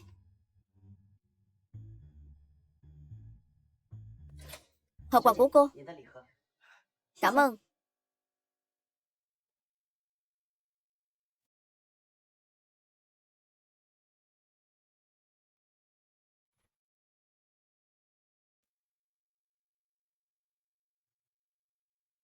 Đây là gì thế? Là Trần Ngọc Ánh gửi đến. Đây là thiệp mời dự tiệc đính hôn của cô ta và Lê Hải Nam. Bên trong là váy dạ hội cô ta tặng cho tôi.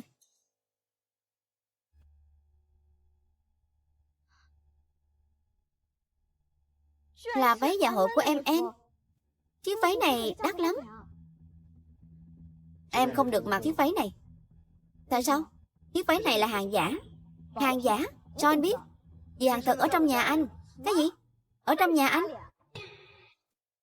Ý anh là hàng thật ở chỗ anh làm việc, trong biệt thự của sếp Khánh. Anh chắc chứ? Đương nhiên rồi. Biết ngay là cô ta. Không có ý tốt mà.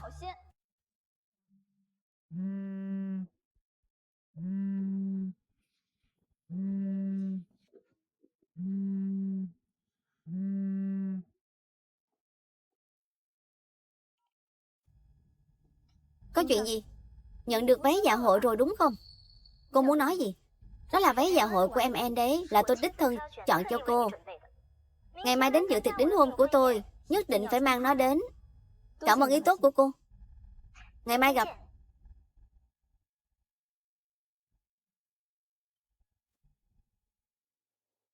Mẹ nói cậu Khánh định bán chiếc váy này. Bán sao? Bao nhiêu tiền thế? Mẹ có nhắn này.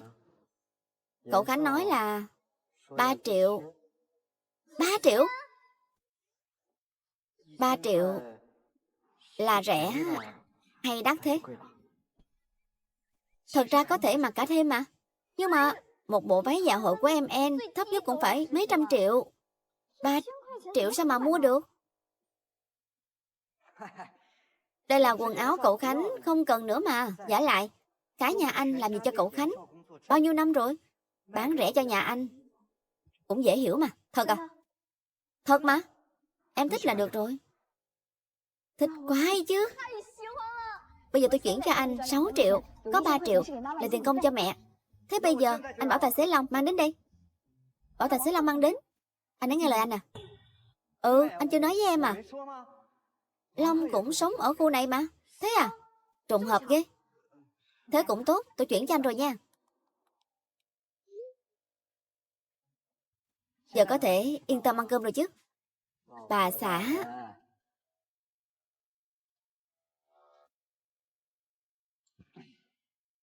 Nếu Hà Quý Khánh không phải một cặp với sếp Hoàng thì có lẽ mình thật sự sẽ thích anh ấy.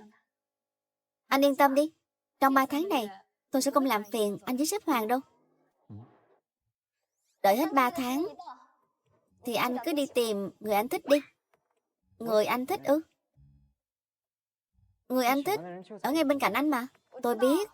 Anh yên tâm, tôi sẽ không ảnh hưởng đến hai bọn anh đâu. Hai bọn anh ư? Có phải em hiểu lầm gì không? Hiểu lầm? Tôi có hiểu lầm đâu.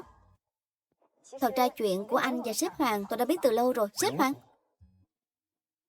Phan Huy Hoàng ư? Ừ, là anh ấy. Trần Anh Thư, lẽ nào em nghĩ anh và Hoàng có gì à? Lẽ nào? Không phải à? Đương nhiên là không. Sao anh có thể thích một người đàn ông chứ? Thế lúc nãy anh nói người anh thích ở bên cạnh anh là ai? Người anh thích là... Sao mình lại ép hỏi anh ấy mấy chuyện này? Lẽ nào mình thật sự thích anh ấy rồi sao? Là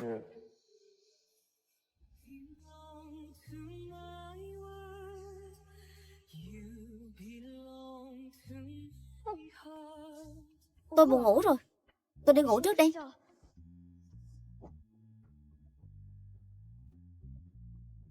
Người anh thích là em.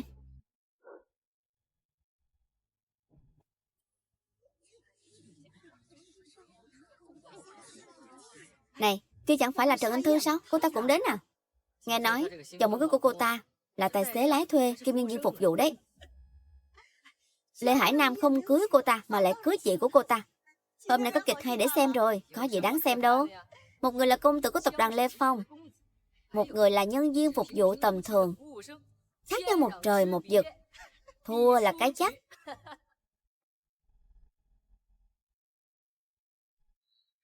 Mặc kệ bọn họ, hôm nay có tôi ở đây, không ai bắt nạt được anh đâu. Đây là lần đầu tiên anh được người khác bảo vệ đấy. Anh là chồng của tôi đương nhiên phải bảo vệ anh rồi. Vậy em có bằng lòng bảo vệ anh cả đời không? Lạ thật. Sao cảm giác Hà Quý Khánh đang tỏ tình với mình nhỉ? Tôi đương nhiên... Tôi không nhìn nhầm đấy chứ. Đây chẳng phải là bạn học cũ sao? Nghe nói chú rể của ngày hôm nay là cậu nhà họ Lê, người mà trước đây từng bỏ rơi cậu. Đừng nói là cậu đến để cướp hôn đấy nhé. Tôi không nhàm chán thế đâu. Vẫn còn già mồm. Nực cười thật đấy. Cậu Nam là công tử giàu có, hiếm có ở Đông Giang. Nghe nói sính lễ cực kỳ hậu hĩnh. Cậu thích sính lễ như thế. Vậy lúc cậu kết hôn, cậu bán bản thân bao nhiêu tiền? Cậu không cần biết tôi bán được bao nhiêu tiền. Dù sao cũng là số tiền cả đời chồng cậu cũng không kiếm nổi. Chưa chắc đâu. Sao? Trần Anh Thư, lẽ nào cậu vẫn định nói với tôi chồng cậu là người giàu có à? Giàu mà còn đi lái xe thuê à?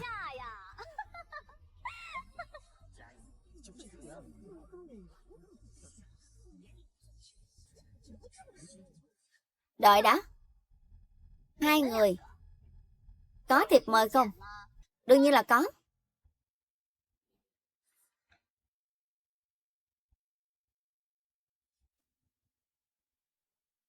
Xem xong rồi. Hài lòng chưa? Nếu tôi là người nhà họ Trần thì đã đuổi cô và chồng cô ra khỏi nhà từ lâu rồi. Loại tài xế lái xe thuê như anh ta mà cũng muốn nhiều tiền cao cấp thế này à? Làm tôi thấy buồn nôn. Buồn nôn thì vào bệnh viện mà khám. Nếu không biết khám khoa nào thì đi khám não trước đi. Cô, có chuyện gì thế? Trần Anh Thư, cô muốn làm gì ở tiệc đính hôn của tôi? Hỏi cô ta đi. Cô Ngọc Ánh, tôi thấy Trần Anh Thư đến dự tiệc đính hôn của cô, nhưng ăn mặc không phù hợp. Thế nên tôi có ý tốt nhắc nhở chút thôi. Trang phục của tôi làm sao? Theo tôi thấy, người chọn bộ đồ này gu thẩm mỹ cũng chẳng ra làm sao. Chất liệu vải này nhìn là biết hàng rẻ tiền. Trần Ngọc Ánh, cô nghe thấy chưa? Sau này chọn đồ cho tôi nhớ chọn cho kỹ vào. Đừng tặng mấy thứ rác rưởi thế này. Bộ váy dạ hội này là do cô tặng ư? Cô im đi cho tôi. Cô Ngọc Ánh, tôi không có ý đó. Thế nên cút.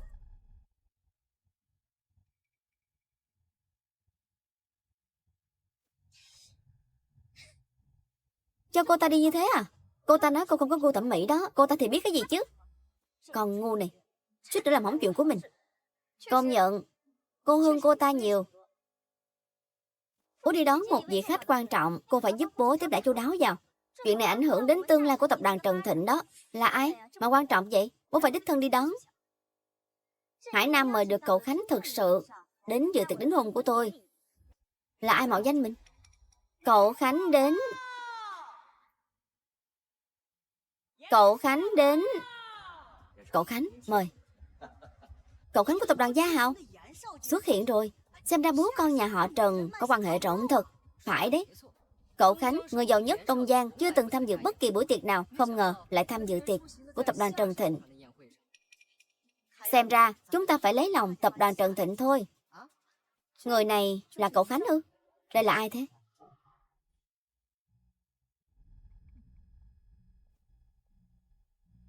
Trần Anh Thư, cậu Khánh là do Hải Nam đích thân mời đến. Chúng tôi làm cho nhà họ Trần nhiều chuyện như thế, cô làm được những gì? Cô có chắc anh ta là cậu Khánh không? Anh nói gì thế hả? Anh ấy không phải cậu Khánh. Lẽ nào anh là cậu Khánh? Tôi từng gặp cậu Khánh. Chắc chắn không phải anh ta. Đủ rồi. Trần Anh Thư, cô và chồng cô quá đáng quá đấy.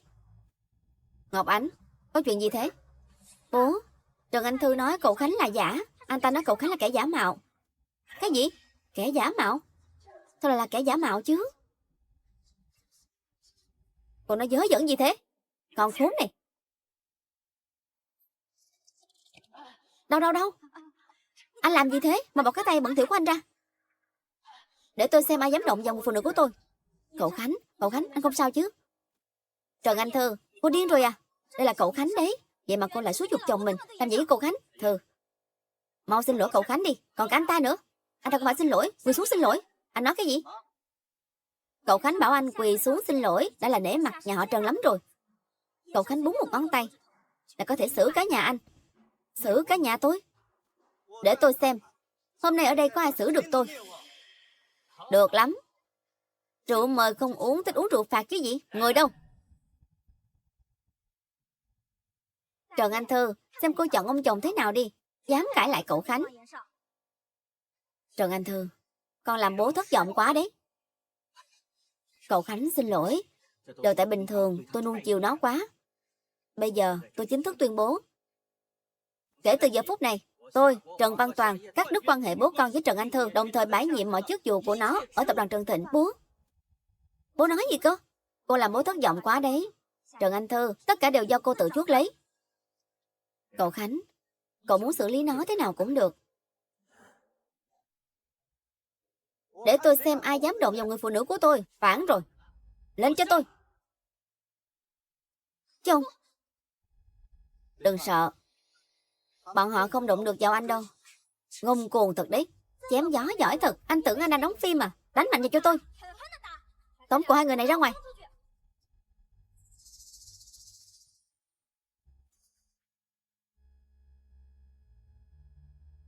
Trần Anh Thư, tôi không nhìn ra đấy. Cô còn gài người vào tiệc từ trước. Cậu Khánh, cho dù cô ta có bao nhiêu người, tóm lại hôm nay cũng phải tống cổ hai người này ra ngoài. Đúng, nói đúng lắm. Ra tay đi.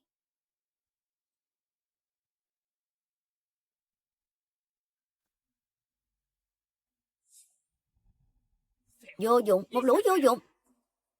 Thêm người. Đánh gãy chân anh ta cho tôi. Hỗn xược, dám nói cậu chủ của bọn tôi như thế. Chán sống rồi. Đừng lắm lời với anh ta. Tống anh ta ra ngoài cho tôi. Dạ. Tôi cảnh cáo các người đừng động vào tôi. Thả tôi xuống. Thả tôi xuống. Trần Ngọc Ánh cứu tôi. Phải đóng giả cậu Khánh. Không bao gồm gì bị đánh đâu.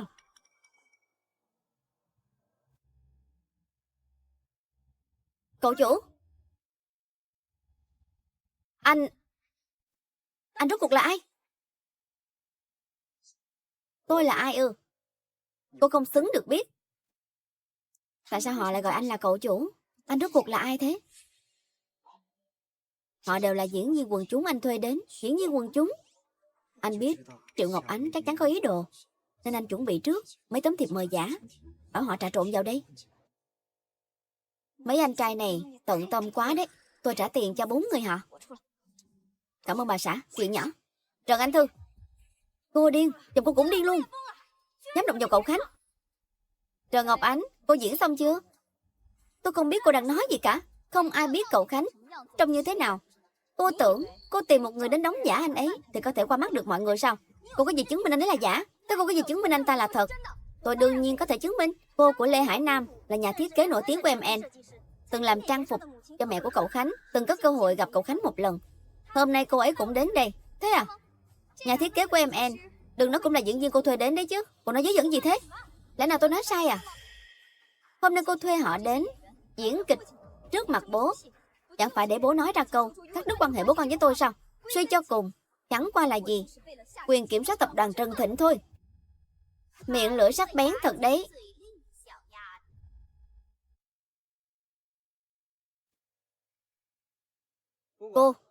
Cô cũng thấy rồi đấy. Chính là cô ta. 5 lần 7 lượt muốn biến nhà họ Lê thành trò cười. Bộ váy dạ hội cô đang mặc, cô của Lê Hải Nam ghét nhất là người đạo nhái giảng cấp thiết kế. Hôm nay tôi nhất định phải làm cô nhớ mãi không quên. Bộ váy dạ hội này, sao thế? Ai tặng cho cô thế? Câu hỏi này, tôi nghĩ cô nên hỏi cô ta. Cô, sao cháu thấy bộ váy dạ hội này trông hơi quen? Đương nhiên là quen rồi. Đây là bộ váy dạ hội tôi mất 10 tháng đích thân thiết kế và hoàn thiện. Có 102 trên thế giới. Sao lại xuất hiện trên người cô ta? Hàng giả thôi. Vừa nhìn là biết là giả mà. Đúng đấy, Trần Anh Thư từ nhỏ đã ham hư dinh. Hôm nay là lễ đính hôn của cháu. Đương nhiên cô ta sẽ không bỏ qua cơ hội để thể hiện bản thân. Đáng tiếc, lại đụng sai người rồi. Nhà thiết kế ở ngay đây. Hàng giả ư? Trần Anh Thư, nếu tôi là cô thì giờ đã cởi váy ra, đợi đến lát nữa bị người ta lột đồ. Này Trần Anh Thư, tôi chỉ cho cô một cách. Hay là bây giờ cô nói với tôi vài câu dễ nghe. Tôi mà vui vẻ thì sẽ xin cô tôi cho cô rời khỏi đây một cách đàng hoàng. Hai người đúng là nóng lòng muốn vạch trần bản thân nhỉ? Sợ người khác không biết là hai người giăng bẫy hại tôi à? Cô nói gì cơ? Trần Anh Thư, lẽ nào cô định đổ ngược lại cho bọn tôi? Đó là bộ váy dạ hội này là tôi tặng cô đấy à? Bộ váy dạ hội này đúng là không phải cô tặng cho tôi, mà là hàng thật do tôi tự mua. Cô nói gì cơ? Cô mua ư? Bộ váy nữ thần ánh trăng này đáng giá 30 tỷ. Cô nói cô mua ư? Cô mua nổi không? 30 tỷ? Không phải 3 triệu sao? Trần Anh Thư, biết thế nào là cóc đi guốc, khỉ đeo hoa không? Thứ không phải của cô thì cả đời này cô cũng không có được đâu. Đồ giả mà chỉ là đồ giả, không bao giờ sánh được với đồ thật. Mày đúng là làm nhà họ Trần mất mặt. Bố cứ yên tâm mà giao tập đoàn Trần Thịnh cho con. Con nhất định sẽ đưa công ty phát triển lớn mạnh. Bố tin con. May mà bố vẫn còn có con gái ngoan như con. Đúng là cảnh cha hiền con thảo. Trần Anh Thư, cô có biết động vào cậu Khánh thì sẽ gây ảnh hưởng lớn thế nào không? Cô gây họa lớn rồi đấy. Trần Anh Thư, nếu tôi mà là cô thì sẽ đưa theo thằng chết tiệt kia cút khỏi Đông Giang, không bao giờ quay lại. Xin lỗi bọn tôi, rồi cởi đồ ra thì cô có thể đi. Xin lỗi các người ư? Cô thấy điều đó có thể xảy ra không? Cô... Người đâu? Lột đồ của cô ta, rồi tống cổ ra ngoài. Anh dám? Một thằng nhân viên phục vụ nhà hàng như mày mà cũng dám lên tiếng ở đây à? Chủ của anh đã bị đuổi khỏi nhà họ Trần rồi. Con chó bám đuôi cô ta như anh cũng sắp chết đói rồi. Hay là thế này đi, anh giải đuôi với tôi, chửi Trần Anh Thư vài câu, biết đâu tôi vui lên thì còn cho anh làm quản lý nhà hàng.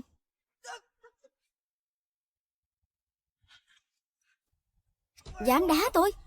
Phản rồi. Lôi hai người bọn họ ra ngoài đánh cho tôi xem ai dám. Đánh cho tôi. Đánh cho tôi.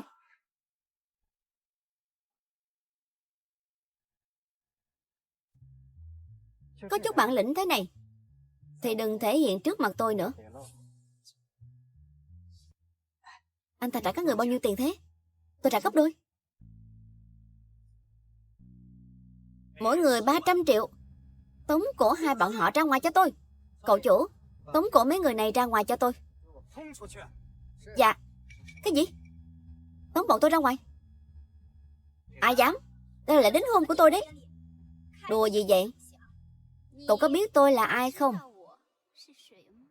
Biết. Nhà thiết kế của em chứ gì. Kể từ bây giờ không phải nữa rồi. Cậu nói gì cơ? Sa thải nhà thiết kế Lê Thu Hằng ở MN cho tôi. Cậu đùa gì thế? Cậu tưởng mình là ai chứ? Một nhân viên phục vụ nhà hàng mà cũng dám lên mặt với bọn tôi à? Khinh!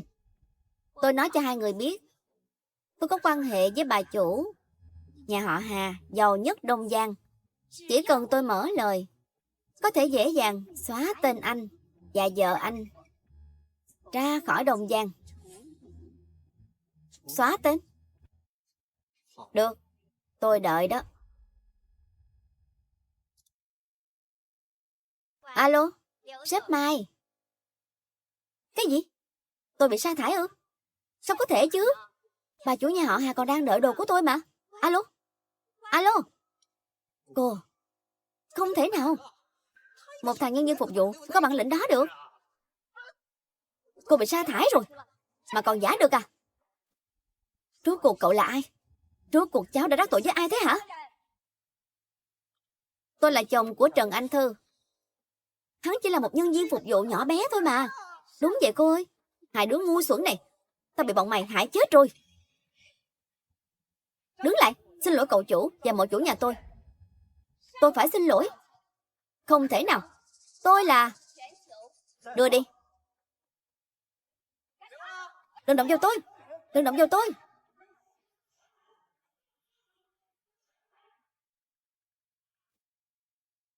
Vợ, thật ra có một người muốn xin lỗi em.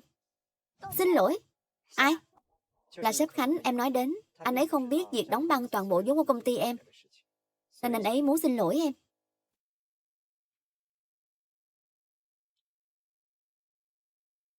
Đây là lời xin lỗi của anh ấy. Ngoài giải phóng toàn bộ vốn lưu động của em, vẫn còn 3 dự án. Gia Hào muốn tiếp tục hợp tác với khoa học kỹ thuật Minh Anh. Rốt cuộc anh và sếp Khánh có quan hệ gì? Tại sao anh ấy lại giao những việc này cho anh làm? Vợ, thực ra anh là... Thực ra tập đoàn Gia Hào là Trần Anh Thư. Mày cút ra đi cho tao.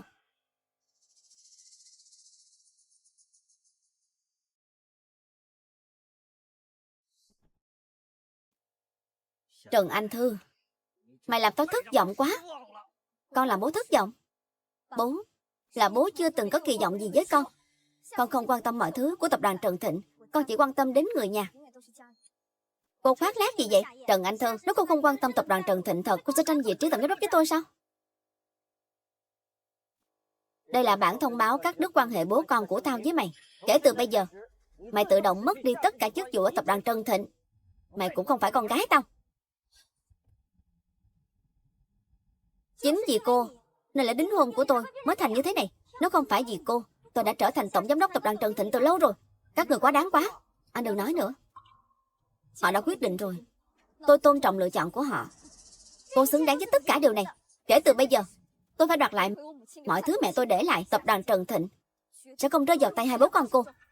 Bố, nghe thấy chưa? Bố nhìn đi, đây là Trần Anh Thư từ đầu đến cuối. Mục đích của nó là tập đoàn Trần Thịnh. Trần Anh Thư, mày là đồ vô ơn. Tôi muốn mua lại tập đoàn Trần Thịnh. Mày muốn mua lại tập đoàn Trần Thịnh? Cô đừng có mơ. Trần Anh Thư, cô tưởng cô là ai? Lát nữa cô sẽ biết tôi là ai. Buồn cười quá đi mất. Tôi muốn xem cô mua tập đoàn Trần Thịnh thế nào. Alo? Cậu nói gì? Có công ty đang mua lại lượng lớn cổ phần của tập đoàn Trần Thịnh. Được, tôi biết rồi. Tôi về công ty ngay. Bố, đây là sự trùng hợp. Chúng ta đừng để ý đến nó. Chúng ta về công ty đi. Được, chúng ta về công ty. Trần Anh Thư, cô đã hủy hoại lại đính hôn của tôi.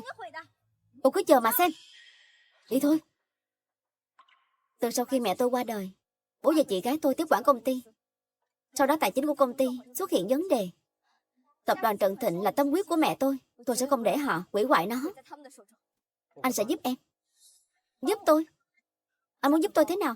Anh sẽ tặng cho em mọi thứ em muốn. Kể cả tập đoàn Trần Thịnh. Kể cả tập đoàn Trần Thịnh. Cảm ơn anh. Anh Khanh.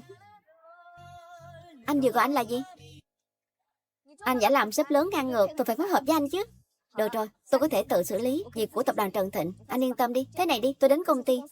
Anh về nhà đợi tôi được không? Được, anh đưa em đến công ty.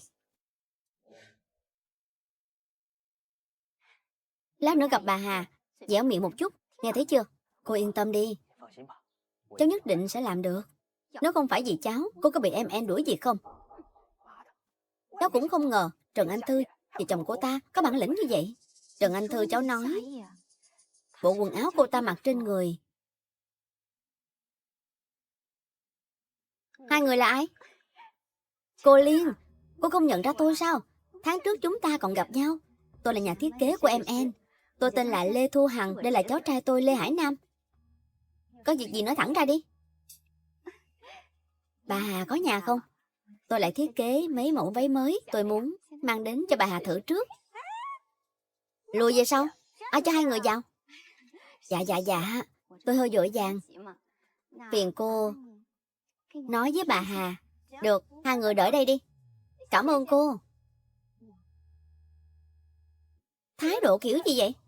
Còn không phải vì cháu, Nếu không, chúng ta có cần như vậy không?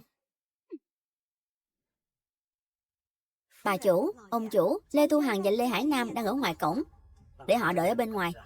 Lại dám ước hiếp con dâu nhà họ Hà, đúng là phản nghịch rồi.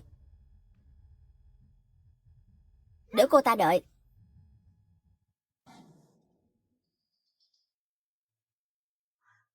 Cô ơi, chúng ta đợi ở đây 2 tiếng rồi. Người nhà họ Hà đang giở trò gì vậy? Cháu im đi. Nếu không phải vì cháu, cô có phải chịu khổ ở đây không? Sao vẫn chưa mở cửa vậy? Alo, Hải Nam, anh mau đến đây. Anh mau về nhà đi. Được, anh sẽ về ngay. Cô ơi, giờ cháu còn có ít việc. Cô ở đây đợi đi, cố lên. Lê Hải Nam, cháu quay lại đây cho cô. Cháu chạy đi đâu thế?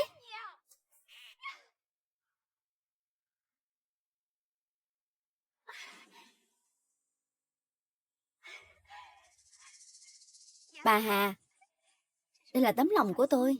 Mong bà có thể thích. Cô mang tấm lòng của cô về đi. Bà Hà,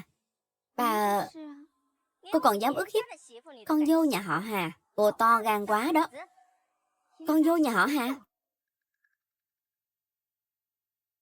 Bà Hà, có phải bà có hiểu nhầm gì không? Tôi chưa từng gặp con dâu nhà họ Hà. Vậy sao? Không lẽ Trần Anh Thư là con dâu nhà họ Hà? Sao lại thế được? Cầm đồ của cô cút khỏi Hà Thành. Tôi cảnh cáo cô, đừng nói một chữ nào về con dâu nhà họ Hà với người khác. Nếu không, cô biết hậu quả là gì rồi đấy. Cút. Bà Hà.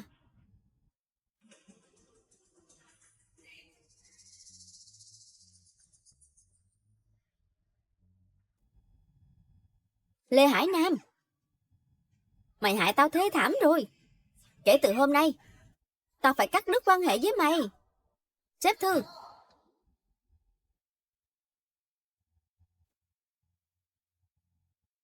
1 giờ chiều, chính thức tấn công tập đoàn Trần Thịnh. Dạ, đi đi. Cổ phiếu của tập đoàn Trần Thịnh giảm nhiều như vậy. Chồng, chỉ có anh giúp được bố con em. Tập đoàn Trần Thịnh bị tấn công. 2 người đắc tội với ai? Sao bố con em có thể vô duyên vô cớ đắc tội với người khác? Anh phải tin bố con em. Đúng vậy con rể tốt. Bây giờ bố cần con giúp đỡ. Tập đoàn Trần Thịnh bị tấn công là dịp tốt để mua lại. Anh có thể giúp bố con em. Em biết chồng em tốt nhất mà. Nhưng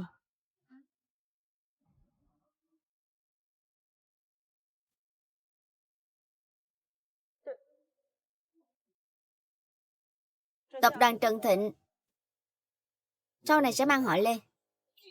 Cậu nói gì? Tôi chỉ cho 2 người thời gian suy nghĩ 10 phút. Thời gian không đợi người. Lê Hải Nam, anh đừng quá đáng quá. Cậu thế này là thừa nước đục thả câu. Người làm ăn coi trọng lợi ích. Cô bảo tôi vô duyên vô cớ đập vào mấy trăm tỷ. Tôi muốn gì? Cô trị giá mấy trăm tỷ. Thời gian 1 phút đã trôi qua. 2 người nghĩ kỹ đi. Chị dâu có thực lực, nhanh như vậy đã ăn được rất nhiều cổ phần của tập đoàn Trần Thịnh. Vẫn chưa đủ, Lê Hải Nam vẫn chưa xuất hiện. Hắn xuất hiện thì sao? Phía sau chị dâu còn có anh mà. Cậu thấy cô ấy muốn tôi giúp cô ấy sao? Anh nói cũng đúng.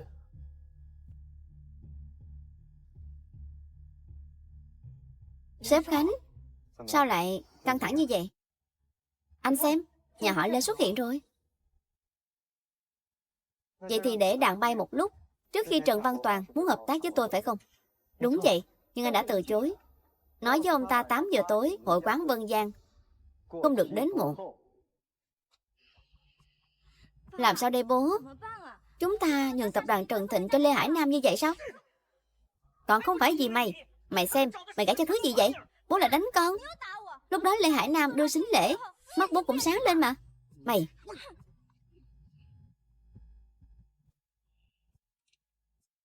Tôi là Trần Văn Toàn. Cái gì? Được. Tôi biết rồi. Chúng ta được cứu rồi. Sao vậy bố? Có phải Lê Hải Nam đổi ý rồi không? Chỉ cần có thể tạo quan hệ với người này, Lê Hải Nam là cái thá gì? Rốt cuộc là ai? Bố mau nói đi. Tập đoàn Gia Hào, sếp Khánh hẹn bố ăn cơm ở hội quán Vân Giang. Bố, đưa con đi với. Nếu sếp Khánh có thể để mắt đến con nhất định sẽ khiến Trần Anh Thư và Lê Hải Nam hoàn toàn cút khỏi Hà Thành.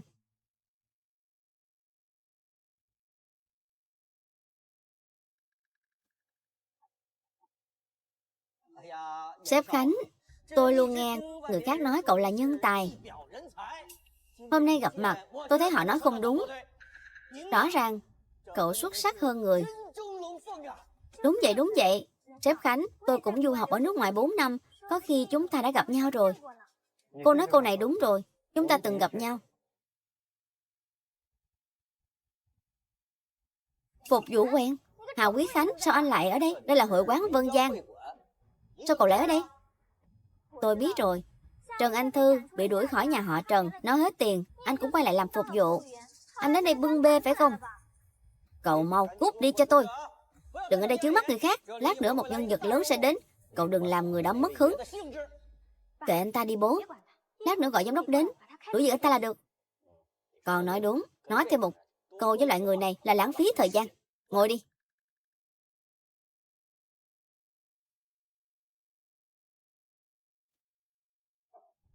Bố, sếp Khánh thích Phỉ Thúy nhất. Anh ấy nhất định sẽ thích.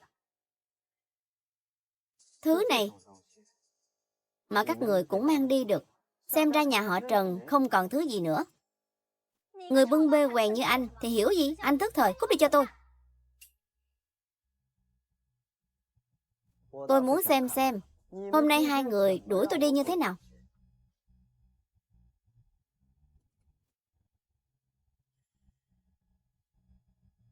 Giám đốc, phục vụ ở chỗ anh kém quá. Đuổi anh ta đi cho tôi. Sếp Khánh, sếp Khánh. Cái gì? Cậu ta là sếp Khánh. Tôi xin giới thiệu lại. Tôi là chồng của Trần Anh Thư, cũng là CEO của tập đoàn Gia Hào, Hà Quý Khánh. Sếp Khánh, anh xem chuyện này, chuyện trước kia là hiểu nhầm. Hiểu nhầm, đúng vậy, đều là hiểu nhầm. Chúng ta là người một nhà. Hiểu nhầm. Người một nhà. Là ai lúc đó muốn cắt đứt quan hệ với vợ tôi? Đó là lời nói giận dữ. Thế này đi sếp Khánh, tôi lập tức về nhà. Tôi đi xin lỗi anh Thư. Được.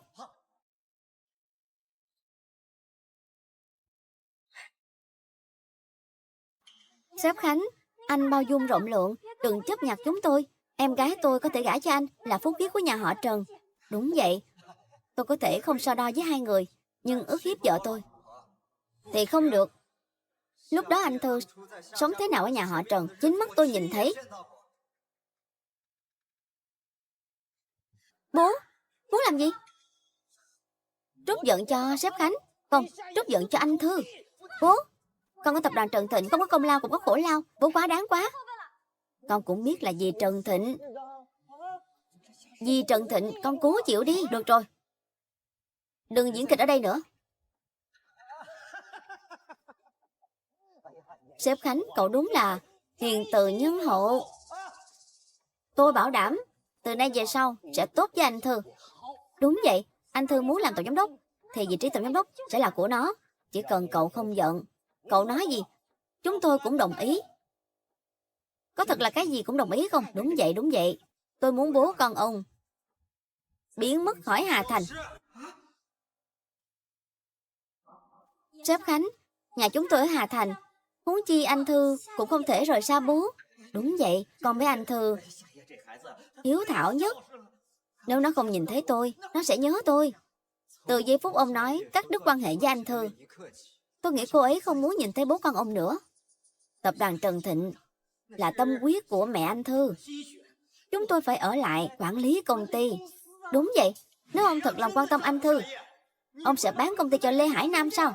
Chuyện này... Được rồi, ông yên tâm đưa Trần Ngọc Ánh rời Hà Thành, đi khắp nơi ăn xin đi. Sếp Khánh, tôi xin anh. Chúng tôi thực sự không thể rời Hà Thành. Như vậy chúng tôi thực sự không còn gì cả. Đúng vậy.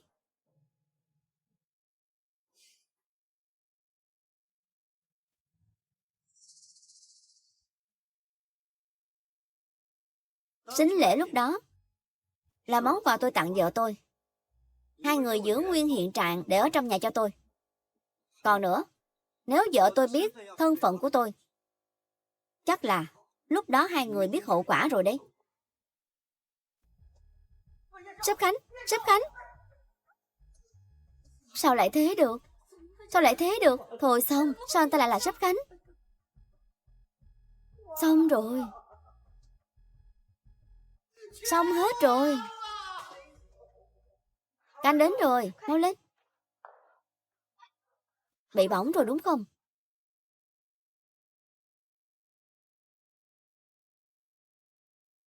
Sao anh lại bất cẩn như vậy?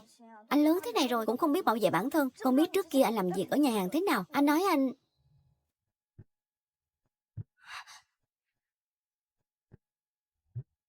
Tôi đi xem cơm trong nồi. Cơm nấu chín rồi. Tôi xem cá trong nồi. Tắt bếp rồi. Vậy tôi đi xem mặt trăng. Hôm nay trời âm u. Hà Quý Khánh, anh muốn làm gì? Dạ, anh muốn... Tôi nghe điện thoại đã. Vậy em hôn anh một cái. Anh đang nói gì vậy? Chúng ta có quan hệ hợp tác.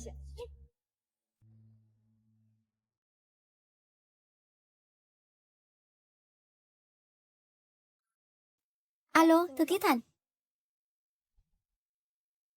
Cái gì?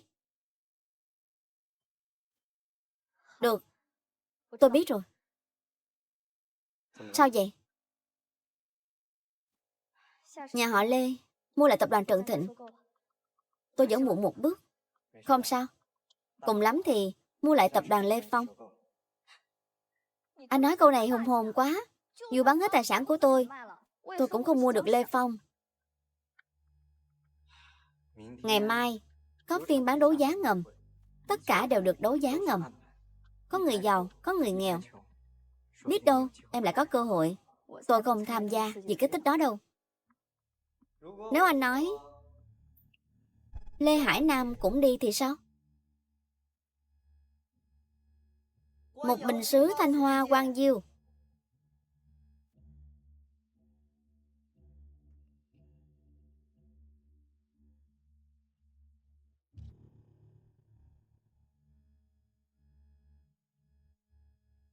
Bảo vệ, có người mang hàng giả đến. Không phải, các người đủ ăn cho tôi. Người này bị cấm vĩnh viễn tham gia bán đấu giá. Hay là chúng ta vẫn nên đi thôi? Vợ, bình tĩnh.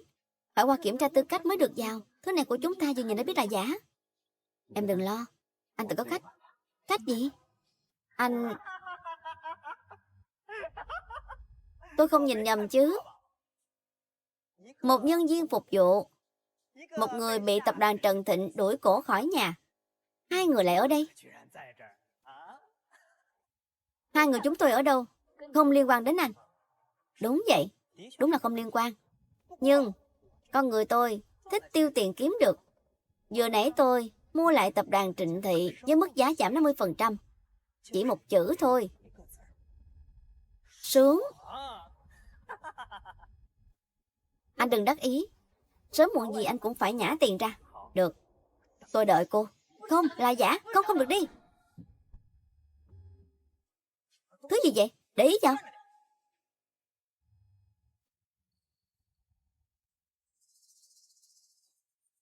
Tôi xin lỗi. Mau cút đi. Anh cố ý. Tôi thấy rõ ràng là cô muốn ăn vạ. Có khi món đồ này của cô là giả. Cô muốn đổ tội cho tôi. Anh, cô có kiểm tra tư cách?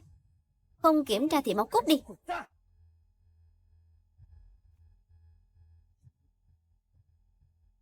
Bức này là tác phẩm của bậc thầy Ngọc Niên, nhà thư pháp nổi tiếng nhất bây giờ.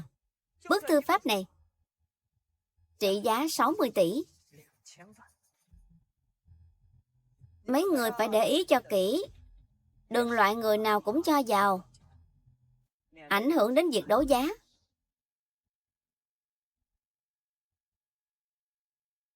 Khoan đã.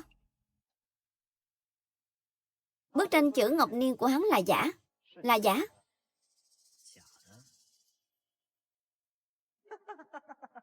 Nhân viên phục vụ như anh thì hiểu gì? Lại nói đồ của tôi là giả. Ngọc Niên không viết 4 chữ này. Nói năng bậy bạ.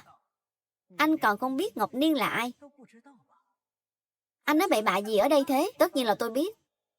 Vì tôi có một bức tranh chữ thật của Ngọc Niên. Một kẻ bưng bê quèn như anh lại có tranh thật của Ngọc Niên. Anh đã có thì lấy ra tôi xem. Nếu anh có thể lấy ra, tôi đi. Nếu anh không lấy ra được, hai người cút đi cho tôi.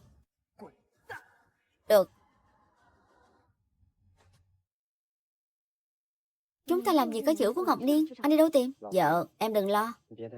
Ở đây đợi anh sẽ quay lại rất nhanh. Nhưng...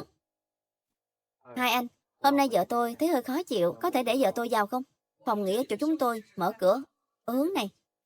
Bà xã, em vào phòng nghỉ đợi anh sẽ quay lại rất nhanh. Tôi nói này, chồng cô tìm một cái cớ chạy rồi. Cô lại dám đánh tôi đánh anh đi. Cô, nếu anh còn dám nói bậy bạ nữa, tôi còn đánh anh. Cô mở mắt ra xem đi. Cô xem ông chồng nghèo của cô có quay lại không?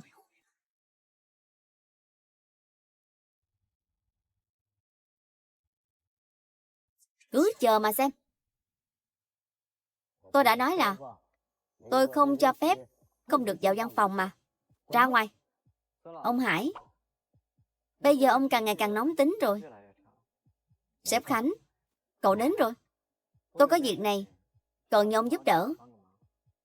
Sếp Khánh nói đi. Có thể giúp đỡ cậu là vinh hạnh của tôi. Đi chuẩn bị bút giấy nghiêng mực cho tôi. Được, tôi đi chuẩn bị ngay.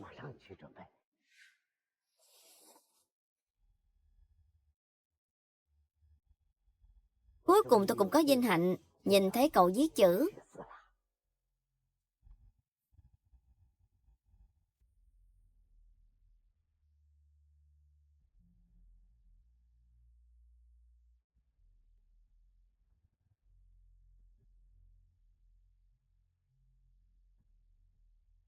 Lực xuyên qua giấy, thể hiện nét hào hùng như rồng múa phượng bay. Khí thế hào hùng khác thường. Ông Hải, ông đừng khen tôi nữa. Sếp Khánh, bức tranh chữ này của cậu trị giá chục tỷ. Không biết là ai có thể có được bảo vật này. Nếu ông muốn, tôi sẽ tặng cho ông. Nhưng ông còn một việc, cần giúp tôi ở phiên bán đấu giá. Sếp Khánh nói đi. Cậu dặn dò, tôi sắp xếp. Ông tạm thời đừng tiết lộ thân phận của tôi ở phiên bán đấu giá. Sau đó ông thế này.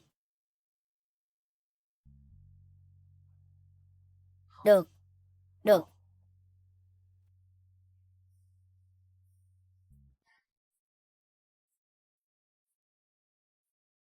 Nửa tiếng đã trôi qua rồi. Nếu anh ta có thể quay lại thì đã quay lại từ lâu rồi. Theo tôi, anh ta chạy từ lâu rồi. Cô xem cô đi. Nếu lúc đó cô kết hôn với tôi, cô có cần chịu nhiều khổ sở như vậy không? Anh ấy không chạy đâu. Anh ta là đàn ông. Tôi cũng là đàn ông. Đàn ông hiểu đàn ông nhất. Anh ta chơi chán cô từ lâu rồi. Chỉ tìm một lý do, một cơ hội đá cô đi thôi. Nếu anh không sợ tôi đánh anh tiếp tục nói đi. Được lắm đồ khốn này.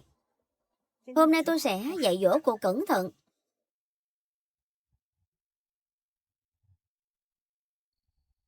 Anh còn dám động vào vợ tôi. Tôi cho cả tập đoàn Lê Phong của anh biến mất khỏi Hà Thành. Anh lại thật sự quay lại. Nhưng anh tưởng anh là ai? Anh cùng họ với sếp Khánh. Thì anh tưởng mình là sếp Khánh hả? Anh không tin thì có thể thử. Hà Quý Khánh, sao anh có thể đánh anh ta? Anh không sợ bàn tay mình bẩn sao? Cô, được, anh đã quay lại. Chắc là anh mang đồ đến đây rồi. Tất nhiên, anh mở to mắt của mình, nhìn cho kỹ đi.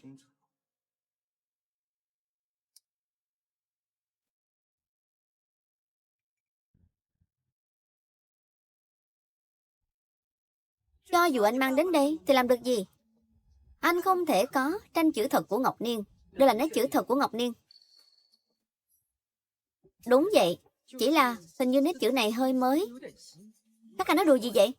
Sao anh ta có tranh chữ thật của Ngọc Niên? Của tôi mới là thật. Thứ bỏ đi của anh cũng rất giống nét chữ của Ngọc Niên. Nhưng Ngọc Niên không thể viết 4 chữ thiên đạo thù cần được. Sao anh biết? Vì thị hiếu của Ngọc Niên không tệ như vậy. Huống chi Ngọc Niên viết chữ bao giờ cũng tránh chữ thiên, nên bức tranh chữ trong tay anh không thể do Ngọc Niên viết. Nghĩ lại thì đúng vậy, bậc thầy Ngọc Niên cực tránh chữ thiên. Đúng vậy, bức tranh chữ này của anh là nét chữ thực sự của bậc thầy Ngọc Niên, Lê Hải Nam. Bây giờ anh có thể cút đi rồi. Nếu anh không đi, hai người này sẽ đưa anh đi. Xin mời, anh Nam. Được. Hai người đợi đấy cho tôi. Chúng ta sẽ gặp lại nhau rất nhanh thôi.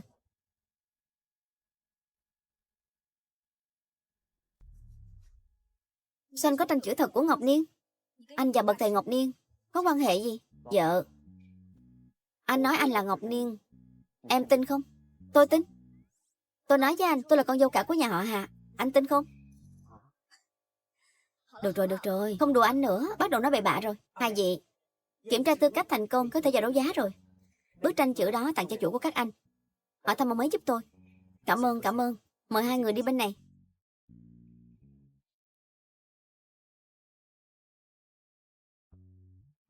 Em thích vật phẩm nào của phiên đấu giá hôm nay thì cứ đấu giá. Tôi không muốn gì cả. Hôm nay tôi đến là muốn xem rốt cuộc Lê Hải Nam muốn thứ gì để nâng giá lên. Nhưng hình như anh ta không vào được. Em yên tâm đi, anh ta sẽ nghĩ cách vào. Sao anh biết? Anh nghe một người bạn nói. Vậy sao? Anh làm ở khách sạn có khá nhiều lợi ích. Tin tức nhiều, bạn cũng nhiều. Đúng vậy. Em xem. Họ đến rồi.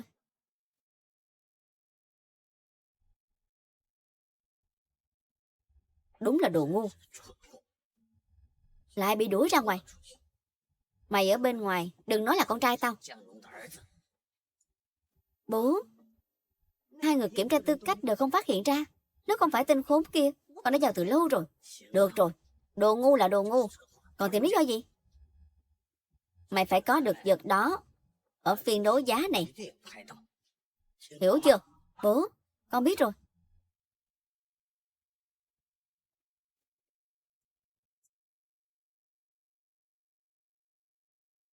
Sao người này lại đeo mặt nạ? Có người không muốn tiết lộ thân phận của mình, nên họ mới đeo mặt nạ. Vậy sao? Sao cái Vịnh cũng biết thế? Anh nghe một người bạn nói đúng không? Phải tìm cơ hội. Nói thật với anh Thư, tôi biết mà.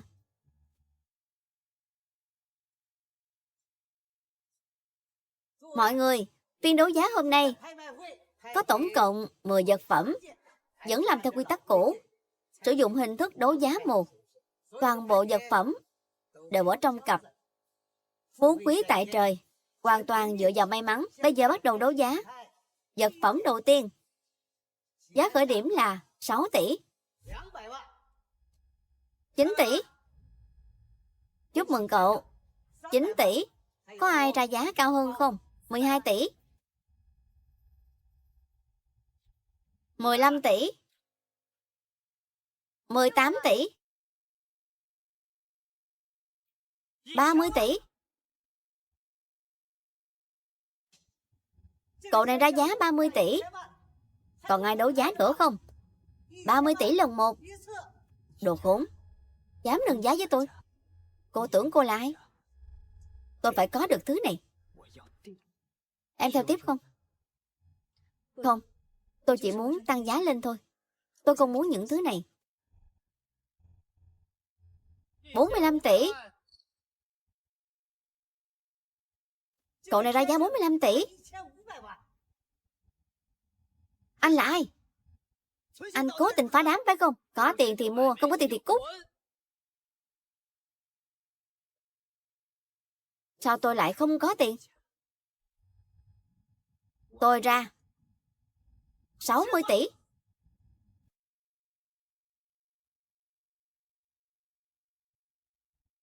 Chúc mừng anh, vật này là của anh rồi. 60 tỷ lần 1, 60 tỷ lần 2, 60 tỷ lần 3. 9 món còn lại, anh cũng đừng đấu giá nữa, tôi mua hết.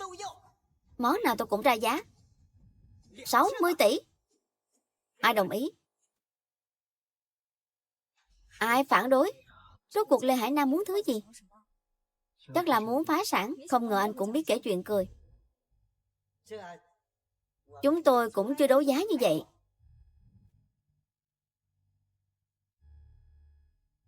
Vậy bây giờ ông thấy rồi. Quẹt thẻ.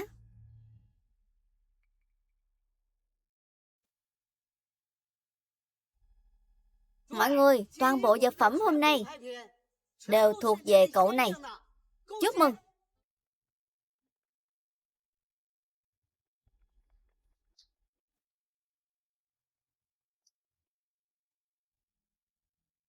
Chúng tôi sẽ mang toàn bộ vật phẩm đến nhà cậu. Vậy chúng ta cũng đi thôi. Đợi đã. Còn đợi gì nữa? Hôm nay vẫn còn vật phẩm thứ 11. Vẫn còn. Hôm nay chúng ta còn có một vật phẩm đặc biệt. Mời mọi người xem. Đây là một sợi dây chuyền kim cương màu hồng thủ công, bề mặt thô ráp. Giá trị không cao. Giá khởi điểm 9 triệu. 9 triệu. Chắc là giá này em trả được phải không? Bây giờ bắt đầu ra giá. Tôi ra 9 triệu, 12 triệu, 15 triệu. Được.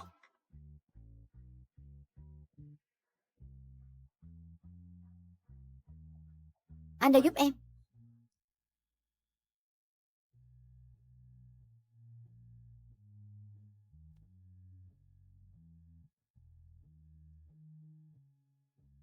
Nó thực sự rất hợp với em. Tất nhiên là hợp. 15 triệu, được sợi dây to thế này. Hôm nay em vui không? Tất nhiên là vui. Về nhà tôi nấu cơm cho anh.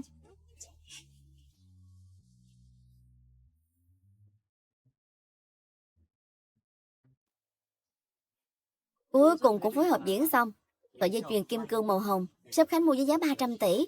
Giờ cô ấy mua nó với giá 15 triệu. Đây là thú vui của người có tiền. Tôi nói này ông Hải, ông cũng đừng chỉ đứng xem.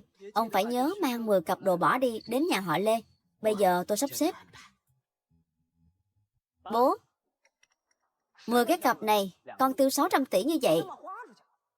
Tin của con có đáng tin không? Trong 10 chiếc cặp này có tượng Phật Phỉ Thúy, Đế Vương Lục. Bố còn không tin tin tức của con sao? Thư ký của sếp Khánh đích thân nói với con, sếp Khánh về nước nửa năm. Chúng ta còn không thấy bóng dáng đâu. Đúng là có chút bí ẩn. Nên thư ký của sếp Khánh mới nói với con những điều này là để tiết lộ thông tin. Hà Lâm thì sao? Tỷ phú Hà Thành thì sao? Đến lúc đó vẫn phải hợp tác với nhà họ Lê. Mở ra xem là những thứ gì. Dạ.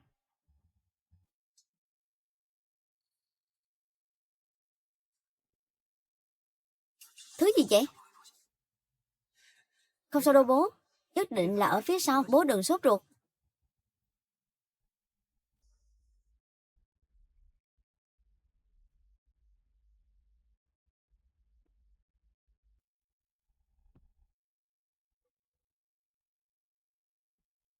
Sao lại như vậy?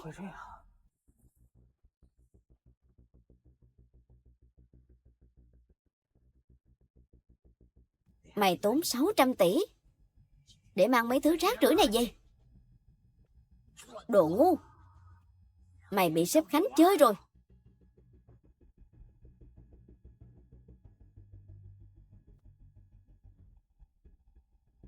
Sếp Khánh. Sếp Khánh đáng chết. Anh đợi đấy cho tôi. Được, con biết rồi.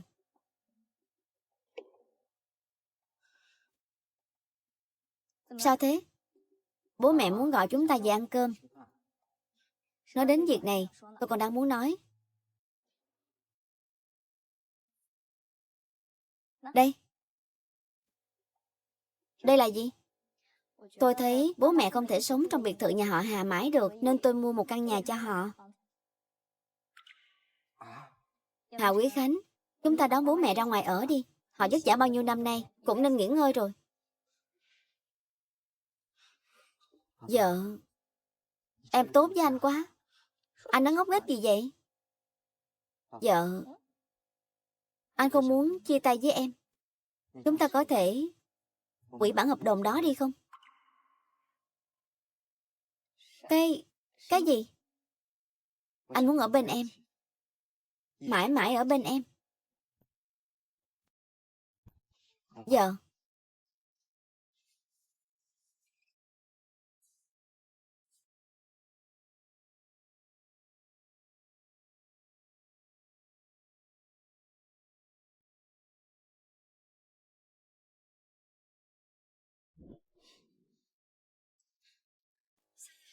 Trần Anh Thư, mày tỉnh táo lại đi. Anh ta có gì tốt? Ngoài một gương mặt đẹp và một tấm chân tình, anh ta còn có gì? Mày có ý định ở bên anh ta cả đời thật sao?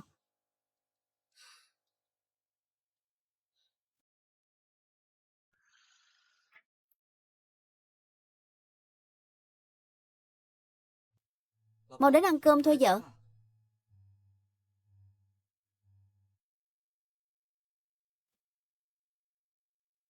Hà Quý Khánh, chúng ta có thể hủy bỏ hợp đồng. Anh bằng lòng là bạn trai em không? Anh bằng lòng. Được, kể từ bây giờ, anh là bạn trai của em. Nhưng em là người làm việc đều có một nguyên tắc, là không được lừa em. Anh có lừa em không? Mình phải nói thân phận của mình với anh Thư sao? Dạ, thực ra thân phận của anh là... Alo? Cái gì? Được, tôi biết rồi. Cô ổn định trước, tôi sẽ qua đó ngay. Em phải ra ngoài. Em đi đâu? Tập đoàn Trần Thịnh.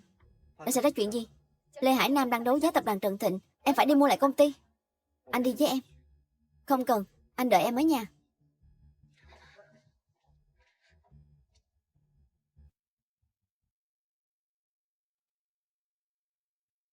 Mẹ, con muốn cầu hôn anh Thư. Tổ chức bồ hôn lễ. Tranh con, cuối cùng con cũng được khai sáng. Con mau về, bàn bạc kỹ lưỡng với bố mẹ.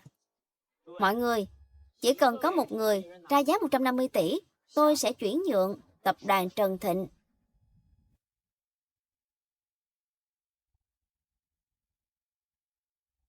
Cơ hội qua đi, không quay lại nữa. Tập đoàn Trần Thịnh vừa rơi vào tay cậu, sao cậu lại muốn bán? Đúng vậy, còn áp dụng hình thức giao dịch riêng tư nữa. Sếp Nam, cậu hơi khác thường đó. Sản nghiệp của mọi người, dù ít hay nhiều, cũng có xung đột với tập đoàn Gia Hào. Nguyên nhân hôm nay tôi lôi kéo mọi người, không nói cũng rõ. Ý cậu là cậu muốn nhắm vào tập đoàn Gia Hào? Tập đoàn Gia Hào đứng đầu Hà Thành. Tất cả chúng ta cộng lại cũng không thể làm gì họ. Không thể làm gì họ? Tôi không nghĩ như vậy. Tập đoàn Trần Thịnh hôm nay là thứ tôi chuẩn bị cho mọi người. Chỉ xem mọi người có niềm tin có được nó không.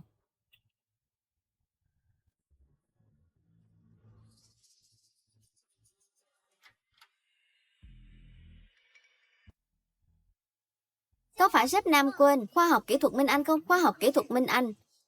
Đây là công ty kỳ lân có sức ảnh hưởng ở Hà Thành trong 2 năm nay. Đúng vậy sếp Nam.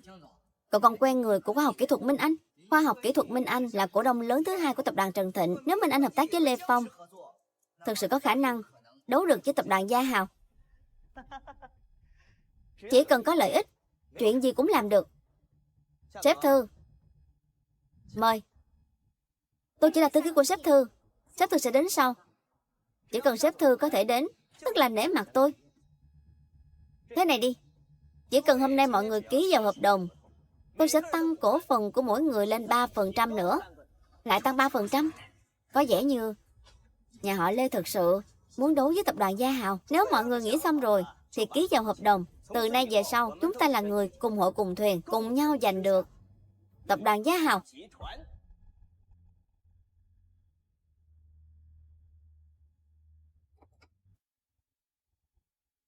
Không được ký vào hợp đồng này. Sao cô vào được đấy? Cô cút ra ngoài cho tôi. Bảo tôi cút ra ngoài. Chỉ sợ anh vẫn chưa có bản lĩnh này. Cô tưởng cô là ai? Bảo vệ. Bảo vệ. Sếp Thư. Sếp Thư là cổ đông lớn thứ hai của tập đoàn Trần Thịnh. Tôi có quyền tham gia cuộc họp lần này.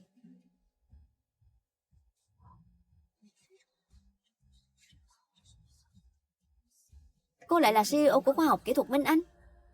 Trần Anh Thư ơi là Trần Anh Thư, tôi xem nhẹ cô rồi. Vấn đề bây giờ của tập đoàn Trần Thịnh rất lớn. Mọi người, tôi khuyên mọi người bán toàn bộ cổ phần tập đoàn Trần Thịnh mọi người đang có. Tôi sẽ mua lại với giá cao hơn giá thị trường.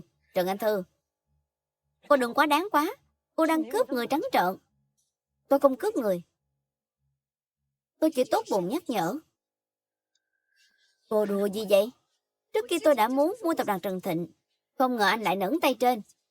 Bố và chị ruột của cô đích thân bán lại tập đoàn Trần Thịnh cho tôi. Tôi muốn làm thế nào thì làm như thế. Tập đoàn Trần Thịnh là tâm huyết của mẹ tôi. Anh lại muốn coi nó là vốn liếng bán cho người khác. Tôi không cho phép chuyện này xảy ra. Cô không cho phép xảy ra. Cô dựa vào đâu? Dựa vào bằng chứng trong tay tôi. Dự án trước của Trần Ngọc Ánh là hiểm họa ngầm lớn nhất của tập đoàn Trần Thịnh. Chỉ cần tôi giao bằng chứng tôi có cho bên A, anh thấy sẽ có hiệu quả gì? Cô đùa gì vậy? Vừa nãy cô còn nói tập đoàn Trần Thịnh là tâm huyết của mẹ cô. Cô cam tâm quỷ hoại nó như vậy sao? Anh có thể thử. Bây giờ tập đoàn Trần Thịnh là vấn đề hóc búa của anh. Nếu anh muốn đấu, tôi sẵn sàng theo anh. Trần Anh Thư, cô... Hay là thế này, tôi có thể cho cô 10% cổ phần của tập đoàn Trần Thịnh. Như vậy cô có thể trở thành cổ đông lớn nhất của tập đoàn Trần Thịnh. Tập đoàn Trần Thịnh sẽ trong tay cô. Cô thấy thế nào? Anh muốn gì? Tôi muốn cô giúp tôi đối phó với tập đoàn Gia Hào.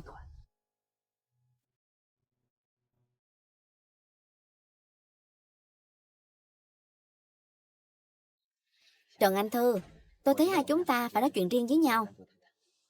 Anh muốn nói gì? Hôn ước lúc đó vốn dĩ là việc của hai nhà chúng ta, nhưng tất cả đều bị nhầm lẫn. Hay là thế này, tôi coi tập đoàn Trần Thịnh là sính lễ, chúng ta ở bên nhau lần nữa. Thế nào? Tôi có chồng rồi. Đàn ông không biết kiếm tiền còn là đàn ông sao? Tôi là Barcelo, nổi tiếng nhất ở Hà Thành. Chồng cô vừa lái xe công nghệ, vừa làm phục vụ, là một kẻ nghèo. Sao có thể so sánh với tôi?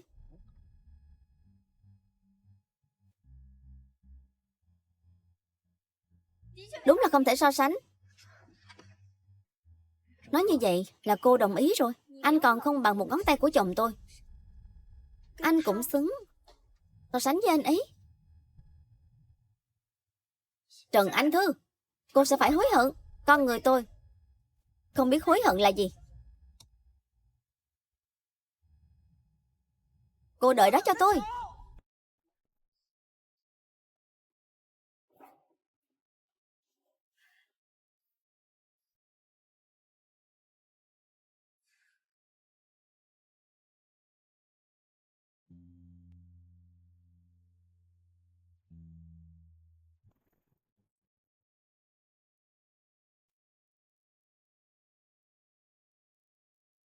Em tỉnh rồi.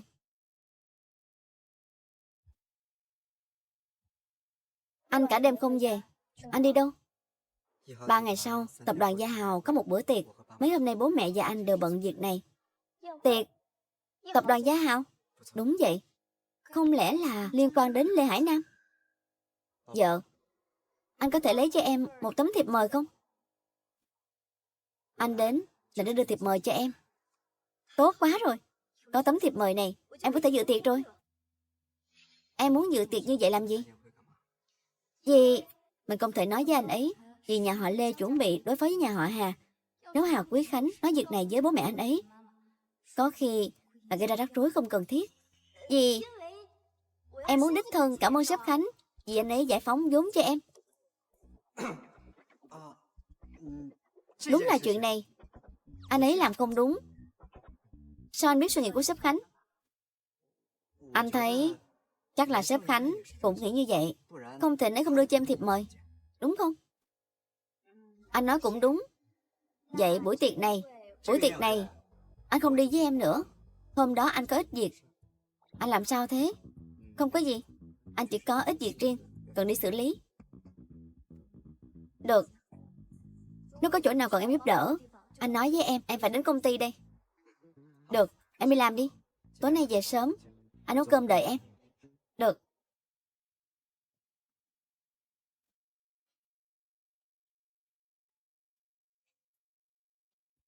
Mẹ, con mang thiệp mời đến rồi. Đúng vậy, kế hoạch bắt đầu. Sếp Thư, đây là cuộc họp và lịch trình 3 ngày gần nhất. Buổi lịch trình, ngày kia cho tôi. Dạ sếp Thư, ngày kia tôi phải tham gia tiệc của tập đoàn Gia Hào. Cô đi chuẩn bị quà giúp tôi. Dạ. Đợi đã. Sao vậy sếp Thư? Bán hết cổ phiếu của tập đoàn Trần Thịnh, cổ đông đang giữ rồi. Đúng vậy, bán hết rồi. Lê Hải Nam, không có hành động gì. Đúng vậy, không có hành động gì. Được, tôi biết rồi. Cô đi đi.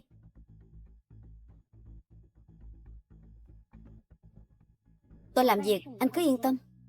Chắc chắn Trần Anh Thư không ngờ tôi lại bán đứng cô ta. Đến lúc đó, anh đừng quên việc đã hứa với tôi.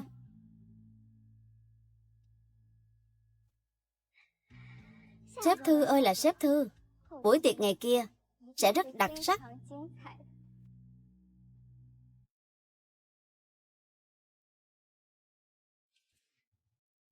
Chồng,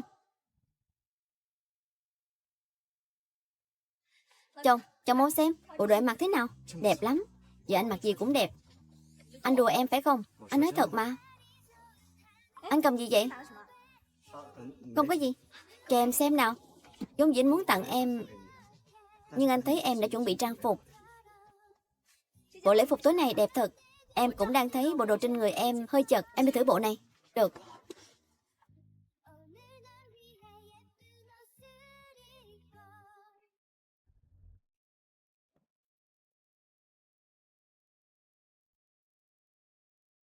Đẹp không?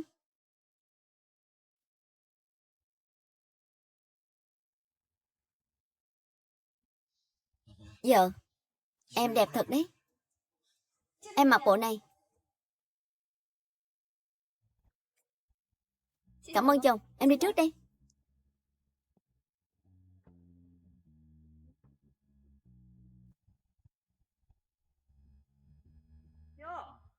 Sếp Thư, chúng ta gặp nhau nhanh thật. Tôi khuyên anh đừng giở trò ở tiệc của tập đoàn Gia Hào. Tôi không nhìn ra cô vẫn quan tâm tôi như vậy. Tôi chưa mua hoàn toàn tập đoàn Trần Thịnh. Tôi không muốn tập đoàn Trần Thịnh gặp phải bất cứ việc gì. Cô vẫn nên chăm sóc bản thân cho tốt. Bữa tiệc hôm nay chắc chắn là rất đặc sắc. Trần Anh Thư, cô xem đó là ai? Hà Quý Khánh. Sao nấy lại ở đây? Chồng cô đến bưng bê. Cô không biết việc này phải không? Sếp Khánh biết anh muốn đối phó với tập đoàn Gia Hào. Liệu có để anh không vào được cổng lớn không? Đồ khốn này. Cậu là cái thá gì? Là dám đánh con dâu tôi? Bà là bà già xuất hiện từ đâu? Bà lại dám đánh tôi? Ngồi đâu? Ném thứ chướng mắt này ra ngoài cho tôi. Các người làm gì vậy? Tôi có thiệp mời của nhà họ Hà. Tôi là khách của nơi này. Khách gì? Đuổi ra ngoài cho tôi. Các người đừng động vào tôi. Bỏ ra. Đợi đấy cho tôi. Mẹ đỉnh quá đi. Con ngoan, có mẹ ở đây, không ai có thể ức hiếp con. Mẹ, con biết rồi. Con biết rồi. Thằng ranh này không kín miệng gì cả. Mẹ, bố cũng đến à? Đúng vậy.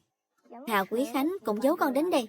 Con dâu, con nghe mẹ nói. Thật ra mẹ, mọi người giấu con đến đây làm việc kiếm tiền, thật sự rất vất vả.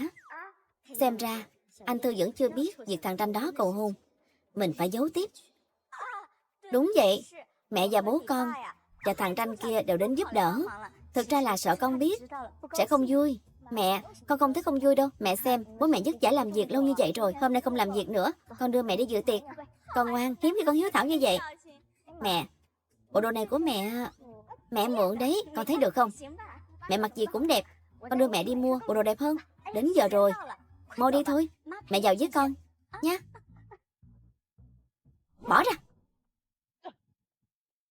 Má nó, đáng chết. Rốt cuộc bà già đó là ai?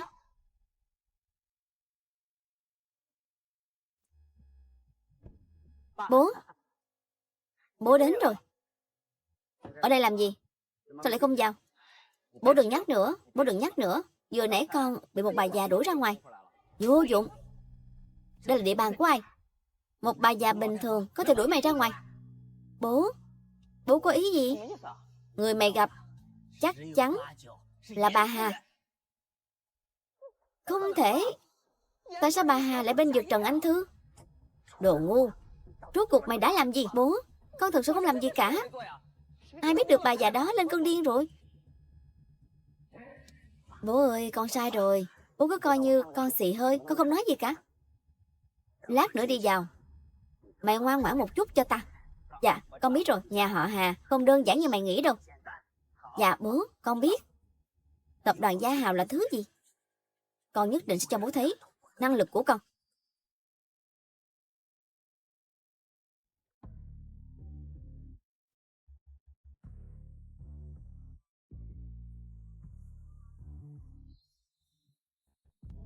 Cô gái này là ai?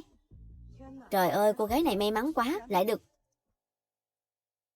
Bố, con ngoan. Anh nghe thấy chưa? Cô gái này gọi ông ấy là bố. Nhà họ Hà chỉ có một đứa con. Vậy chẳng phải là...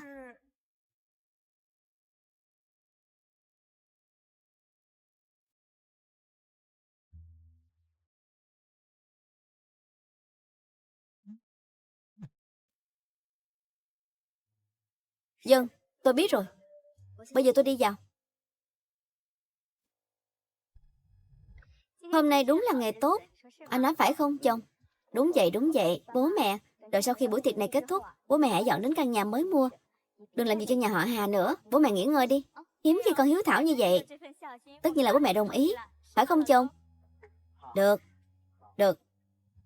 Sếp Thư, tôi mang đồ đến rồi. Con đã đến rồi, tôi còn mang quà đến nữa. Đây là lần đầu con gặp sếp Khánh. Con nghĩ không thể thất lễ. Còn bé này, con có thể đến dự tiệc là nể mặt đó rồi. Đúng vậy. Con biết bố mẹ thương con, nhưng con có việc muốn trực tiếp nói rõ ràng với sếp Khánh. Không thể thiếu lễ nghĩa được.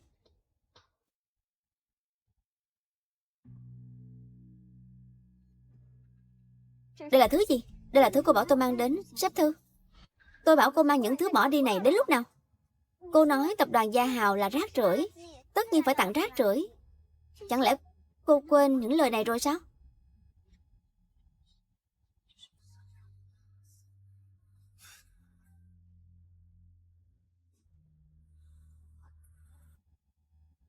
Cô làm việc cho tôi 5 năm phải không?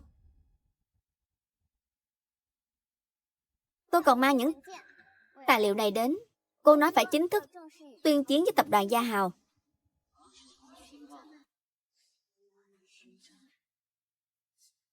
Vừa đến đã ồn ào như vậy. Không được. Mình phải lập tức nói với sếp Khánh. Tuyên chiến? Cô coi đây là chơi đồ hàng sao? Cô thông qua giao dịch cổ phần với Trần Thịnh để chủ những công ty Kỳ Lân đứng cùng một chiến tuyến với cô, ngang nhiên khiêu khích Gia Hào ở buổi tiệc. Đây đều là kế hoạch của chúng ta mà. Cô...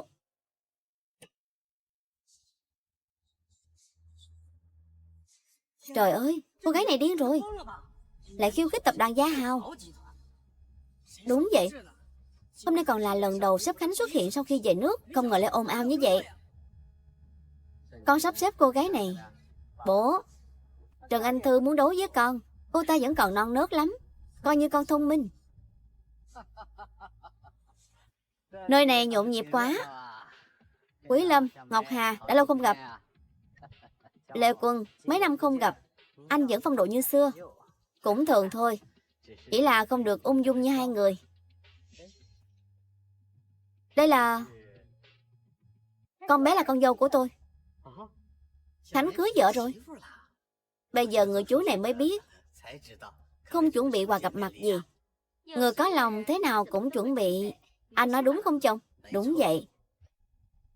Hình như con dâu của hai người đang khiêu khích tập đoàn Gia Hào. Tôi không nghe nhầm chứ? Ông không nghe nhầm. Cô làm tôi thất vọng quá. Sếp Thư, tôi làm mọi việc theo yêu cầu của cô mà. Bây giờ cô muốn dắt chanh bỏ giỏ. Có phải cô quá đáng quá không? Ngọc Hà, tính cách của cô vẫn nóng nảy như trước đây. Cô nghe cho kỹ. Cô gái này nói, rốt cuộc là có chuyện gì? Tài sản của tập đoàn Trần Thịnh bị sếp Khánh đóng băng. Mọi việc chúng tôi làm bây giờ đều là để trả thù nhà họ Hà. Lý do này hợp lý quá. Cô nói hay thật. Sếp Thư, tôi đã làm xong mọi việc cô bảo. Bây giờ tôi đi được chưa? Đi. Cô đi đâu? Đi ở bên Lê Hải Nam sao? Tôi không biết cô đang nói gì. Cô không biết? Không. Cô biết tôi đang nói gì. Cô tưởng bản hợp đồng này là bằng chứng vu khống tôi sao? Cô có ý gì? Đáng tiếc, sau khi cô ký kết với họ, tôi đã ký riêng với họ một bản thỏa thuận. Bên trên có chữ ký của toàn bộ chúng tôi. Sao lại thế được? Nên cô thấy lúc này tôi sẽ làm những việc cô nói sao? Cô làm tôi thất vọng quá. Sao lại thế được? Không thể nào. Anh phải giúp tôi. Cô nhìn tôi làm gì? Liên quan gì đến tôi? Người đâu? Đuổi cô gái gây sự này ra ngoài. Lê Hải Nam, anh đã nói, mau lui đi. Anh nói là anh sẽ giúp tôi. Anh nói là sẽ bảo vệ tôi. Thứ gì vậy? Vu khống tôi. Sao lại là cậu? Cậu bị đuổi rồi mà. Quên giới thiệu, đây là con trai tôi, Lê Hải Nam. Con trai anh ở nước ngoài 20 năm, mới về Hà Thành đã nhận cậu con trai này. Ngọc Hà, cô vẫn hài hước. Bác gái, lúc trước cháu không hiểu chuyện, mạo phạm bác đừng để bụng. Người không hiểu chuyện nhiều lắm. Nếu ai tôi cũng để bụng thì tôi sẽ tức thế nào? Mẹ, sao họ lại nói chuyện khách sáo với mẹ như vậy? Con dâu, thực ra Trần Anh Thư, ông chồng phục vụ của cô đến rồi. Xảy ra chuyện như vậy? Không có gì, chỉ là một rắc rối nhỏ, đã giải quyết rồi, anh yên tâm đi. Vậy thì tốt. Sao lại ở đây? Thực ra sao anh ta lại ở đây? Còn phải hỏi câu này sao? Anh ta làm phục vụ nhà hàng, tất nhiên là đến bưng bê. Anh im đi. Tôi im miệng. Anh bảo tôi im miệng. Anh chỉ là phục vụ nhà hàng, dựa vào đâu bảo tôi im miệng? Anh còn nói thêm một câu, tôi sẽ ném anh ra ngoài. Ném tôi ra ngoài? Hôm nay là tiệc của tập đoàn Gia Hào. Nhân viên phục vụ chạy đến gây sự, người phải ra ngoài là anh. Anh nói lại lần nữa đi. Tôi xem ai dám động vào chồng tôi. Trần Anh Thư, cô tưởng cô bám được vào đại gia sẽ có người chống lưng cho cô sao? Tôi thấy cô và chồng cô đều phải cút ra ngoài. Đừng ở đây làm chướng mắt chúng tôi. Tôi muốn xem anh đuổi chúng tôi ra ngoài thế nào. Anh chỉ là phục vụ quèn. Anh ngông cuồng gì ở đây vậy? Anh đến đây là muốn có tiền mà. Muốn có tiền. Được, tôi có. 3 triệu này bằng tiền anh kiếm được một ngày phải không? Lê Hải Nam, cất tiền của anh đi cho tôi. Sao thế? Vợ chồng cô muốn nhiều hơn hả? Được. Đây là 30 triệu. Mau cầm tiền rồi cút đi cho tôi. Đừng ở đây làm chúng tôi mất hứng.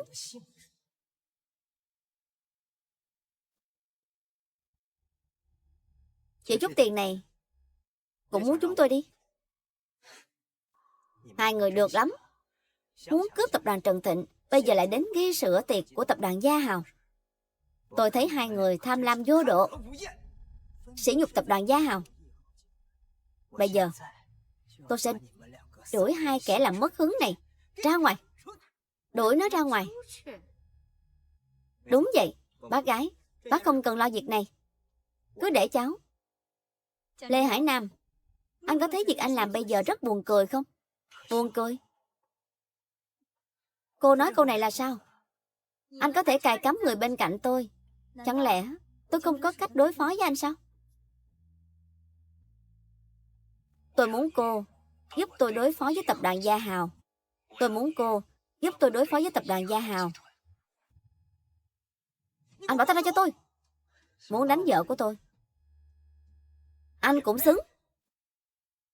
Tôi nói này Lê Quân, có phải anh cần giải thích việc này với tôi không?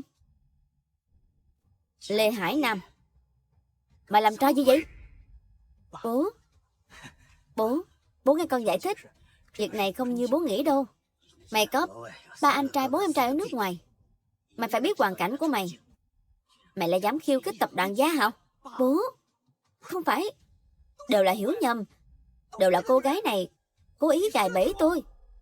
Cố ý gài bẫy. Bây giờ tập đoàn Lê Phong còn cần tôi gài bẫy sao? Cô nói câu này nghĩa là sao? Tôi muốn tập đoàn Lê Phong phá sản trong 1 phút. Để tập đoàn Lê Phong phá sản trong 1 phút? Cô đùa gì vậy? Sao lại thế được? Nếu anh không tin, chúng ta có thể thử xem.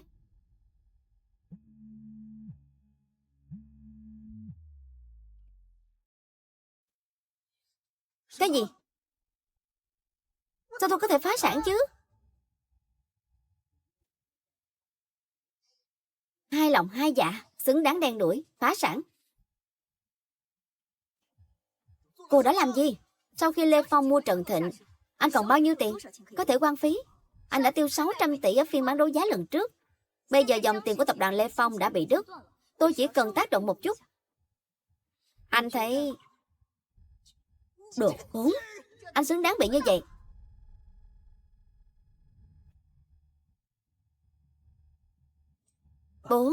Bố phải tin con. Vẫn cứu được tập đoàn Lê Phong. Tao giao tất cả của công ty trong nước cho mày. Mày xem mày đã làm gì? Bố. Bác gái, cháu không muốn đối phó với tập đoàn Gia Hào. Chỉ cần bác giúp cháu vượt qua khủng hoảng lần này, cháu nhất định sẽ báo đáp bác. Cậu muốn tôi giúp cậu thế nào? Cô ta đối phó với tập đoàn Lê Phong, cháu cũng phải làm Trần Thịnh, tâm huyết của mẹ cô ta, phá sản. Mẹ? Sao anh ta lại bảo mẹ giúp anh ta? Bác gái, sau khi việc này thành công, cháu bằng lòng chuyển 30% cổ phần của tập đoàn Lê Phong cho bác. Cô gọi bác ấy là gì? Cậu muốn tôi giúp cậu ức hiếp con dâu của nhà tôi? Cậu đúng là mơ mộng hão huyền.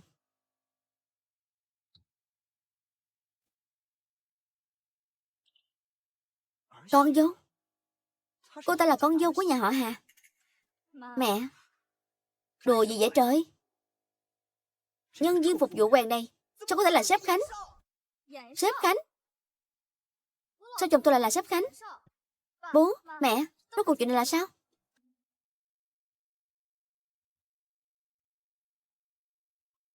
Bà xã, anh là Hà Quý Khánh, cũng là CEO của tập đoàn Gia Hào. Sếp Khánh họ nói đến. Cái gì?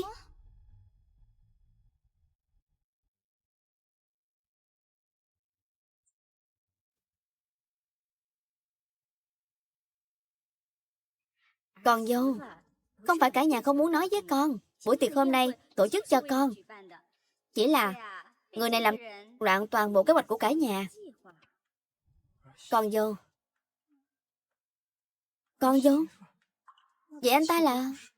Đúng vậy. Tôi là CEO của tập đoàn Gia Hào. Sếp Khánh các anh nói đến. Anh nói gì? Anh là sếp Khánh? Cái gì? Sếp Khánh? Anh thực sự là sếp Khánh? Đúng vậy. Sao lại thế được? Anh muốn nói với em mấy lần rồi, nhưng do nhiều sự trùng hợp, anh không thể nói ra. Nói như vậy, anh chỉ muốn lừa Trần Anh Thư kết hôn với anh thôi. Lừa?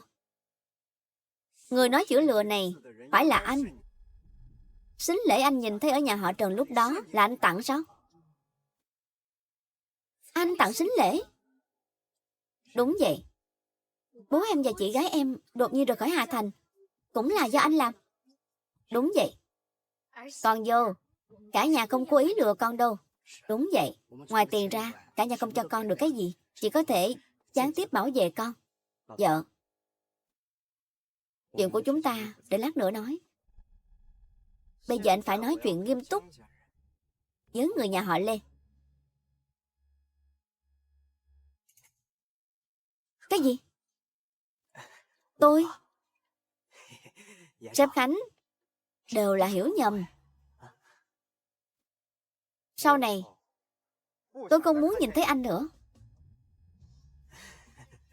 Sếp Khánh, tôi xin lỗi. Tôi không biết Trần Anh Thư là vợ anh. Nếu tôi biết, tôi không thể chọc giận cô ấy. Anh nói xin lỗi với tôi, cũng phải xem tôi có chấp nhận không. Đồ ngu này. Mày làm tao mất hết mặt mũi rồi. Bố. Bố. Mày đừng gọi ta là bố. Tao không có con trai như mày.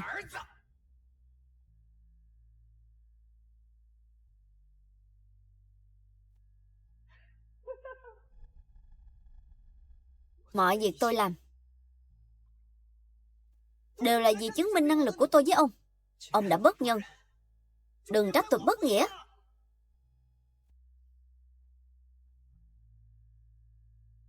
Kịch hay. Bắt đầu rồi. Kịch hay. Bắt đầu rồi. Lê Hải Nam. Mày muốn làm gì? Tôi muốn làm gì à? Mọi việc tôi làm đều là vì tập đoàn Lê Phong. Còn Trần Anh Thư và người nhà họ Hà nhiều lần ép tôi đến bước đường cùng. Đúng vậy. Bây giờ tôi cũng lật mặt.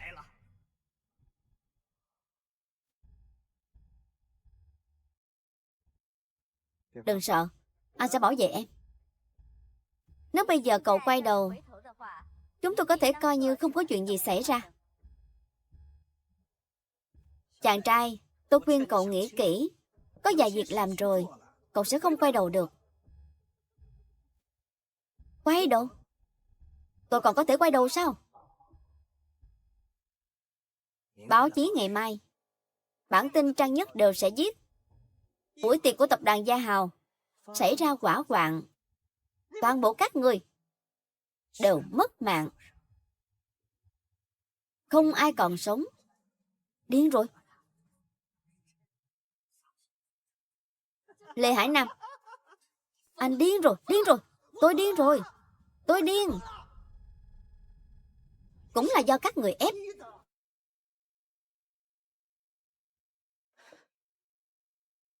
Hà Quý Khánh, anh nỡ để vợ anh chết không? Hay là thế này đi, bây giờ anh quỳ xuống xin lỗi tôi, rồi liếm sạch sẽ giày của tôi. Có khi tôi sẽ vui. Thả vợ anh ra.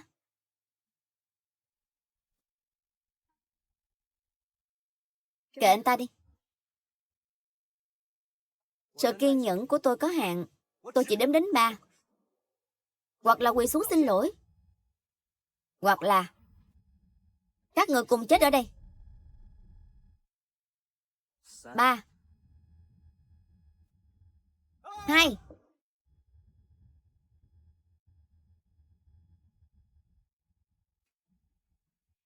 1. 1. Lên cho tôi.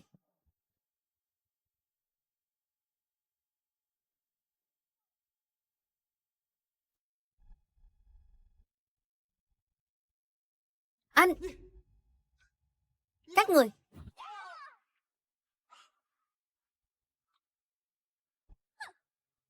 Tôi nhịn cậu lâu lắm rồi. Cậu hãy thử sự lợi hại của Bí Tông Quyền nhà họ Hà. Anh là người đầu tiên dám khiêu khích nhà họ Hà như vậy. Tên cặn bã này, giao cho cậu. Yên tâm đi, để tôi xử lý. Giải tán đi.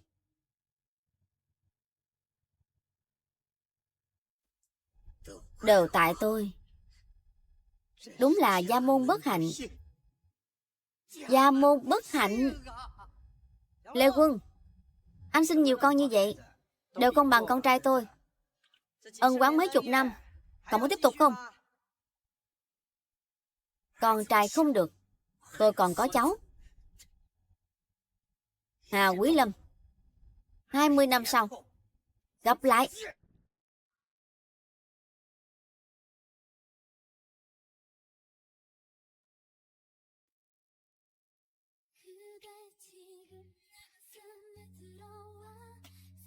Hà Quý Khánh, anh làm gì vậy? Vợ, anh muốn cầu hôn em. Anh muốn cầu hôn em.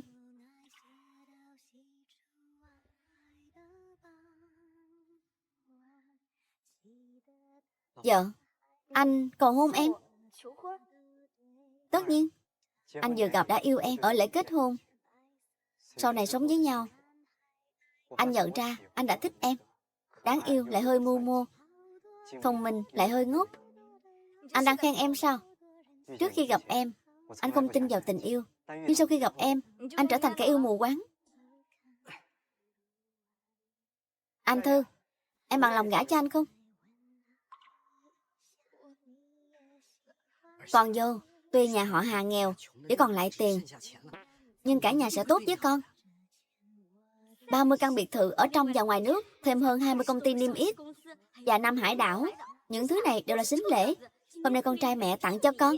Khoan đã, để con bình tĩnh lại. Con nghĩ đã.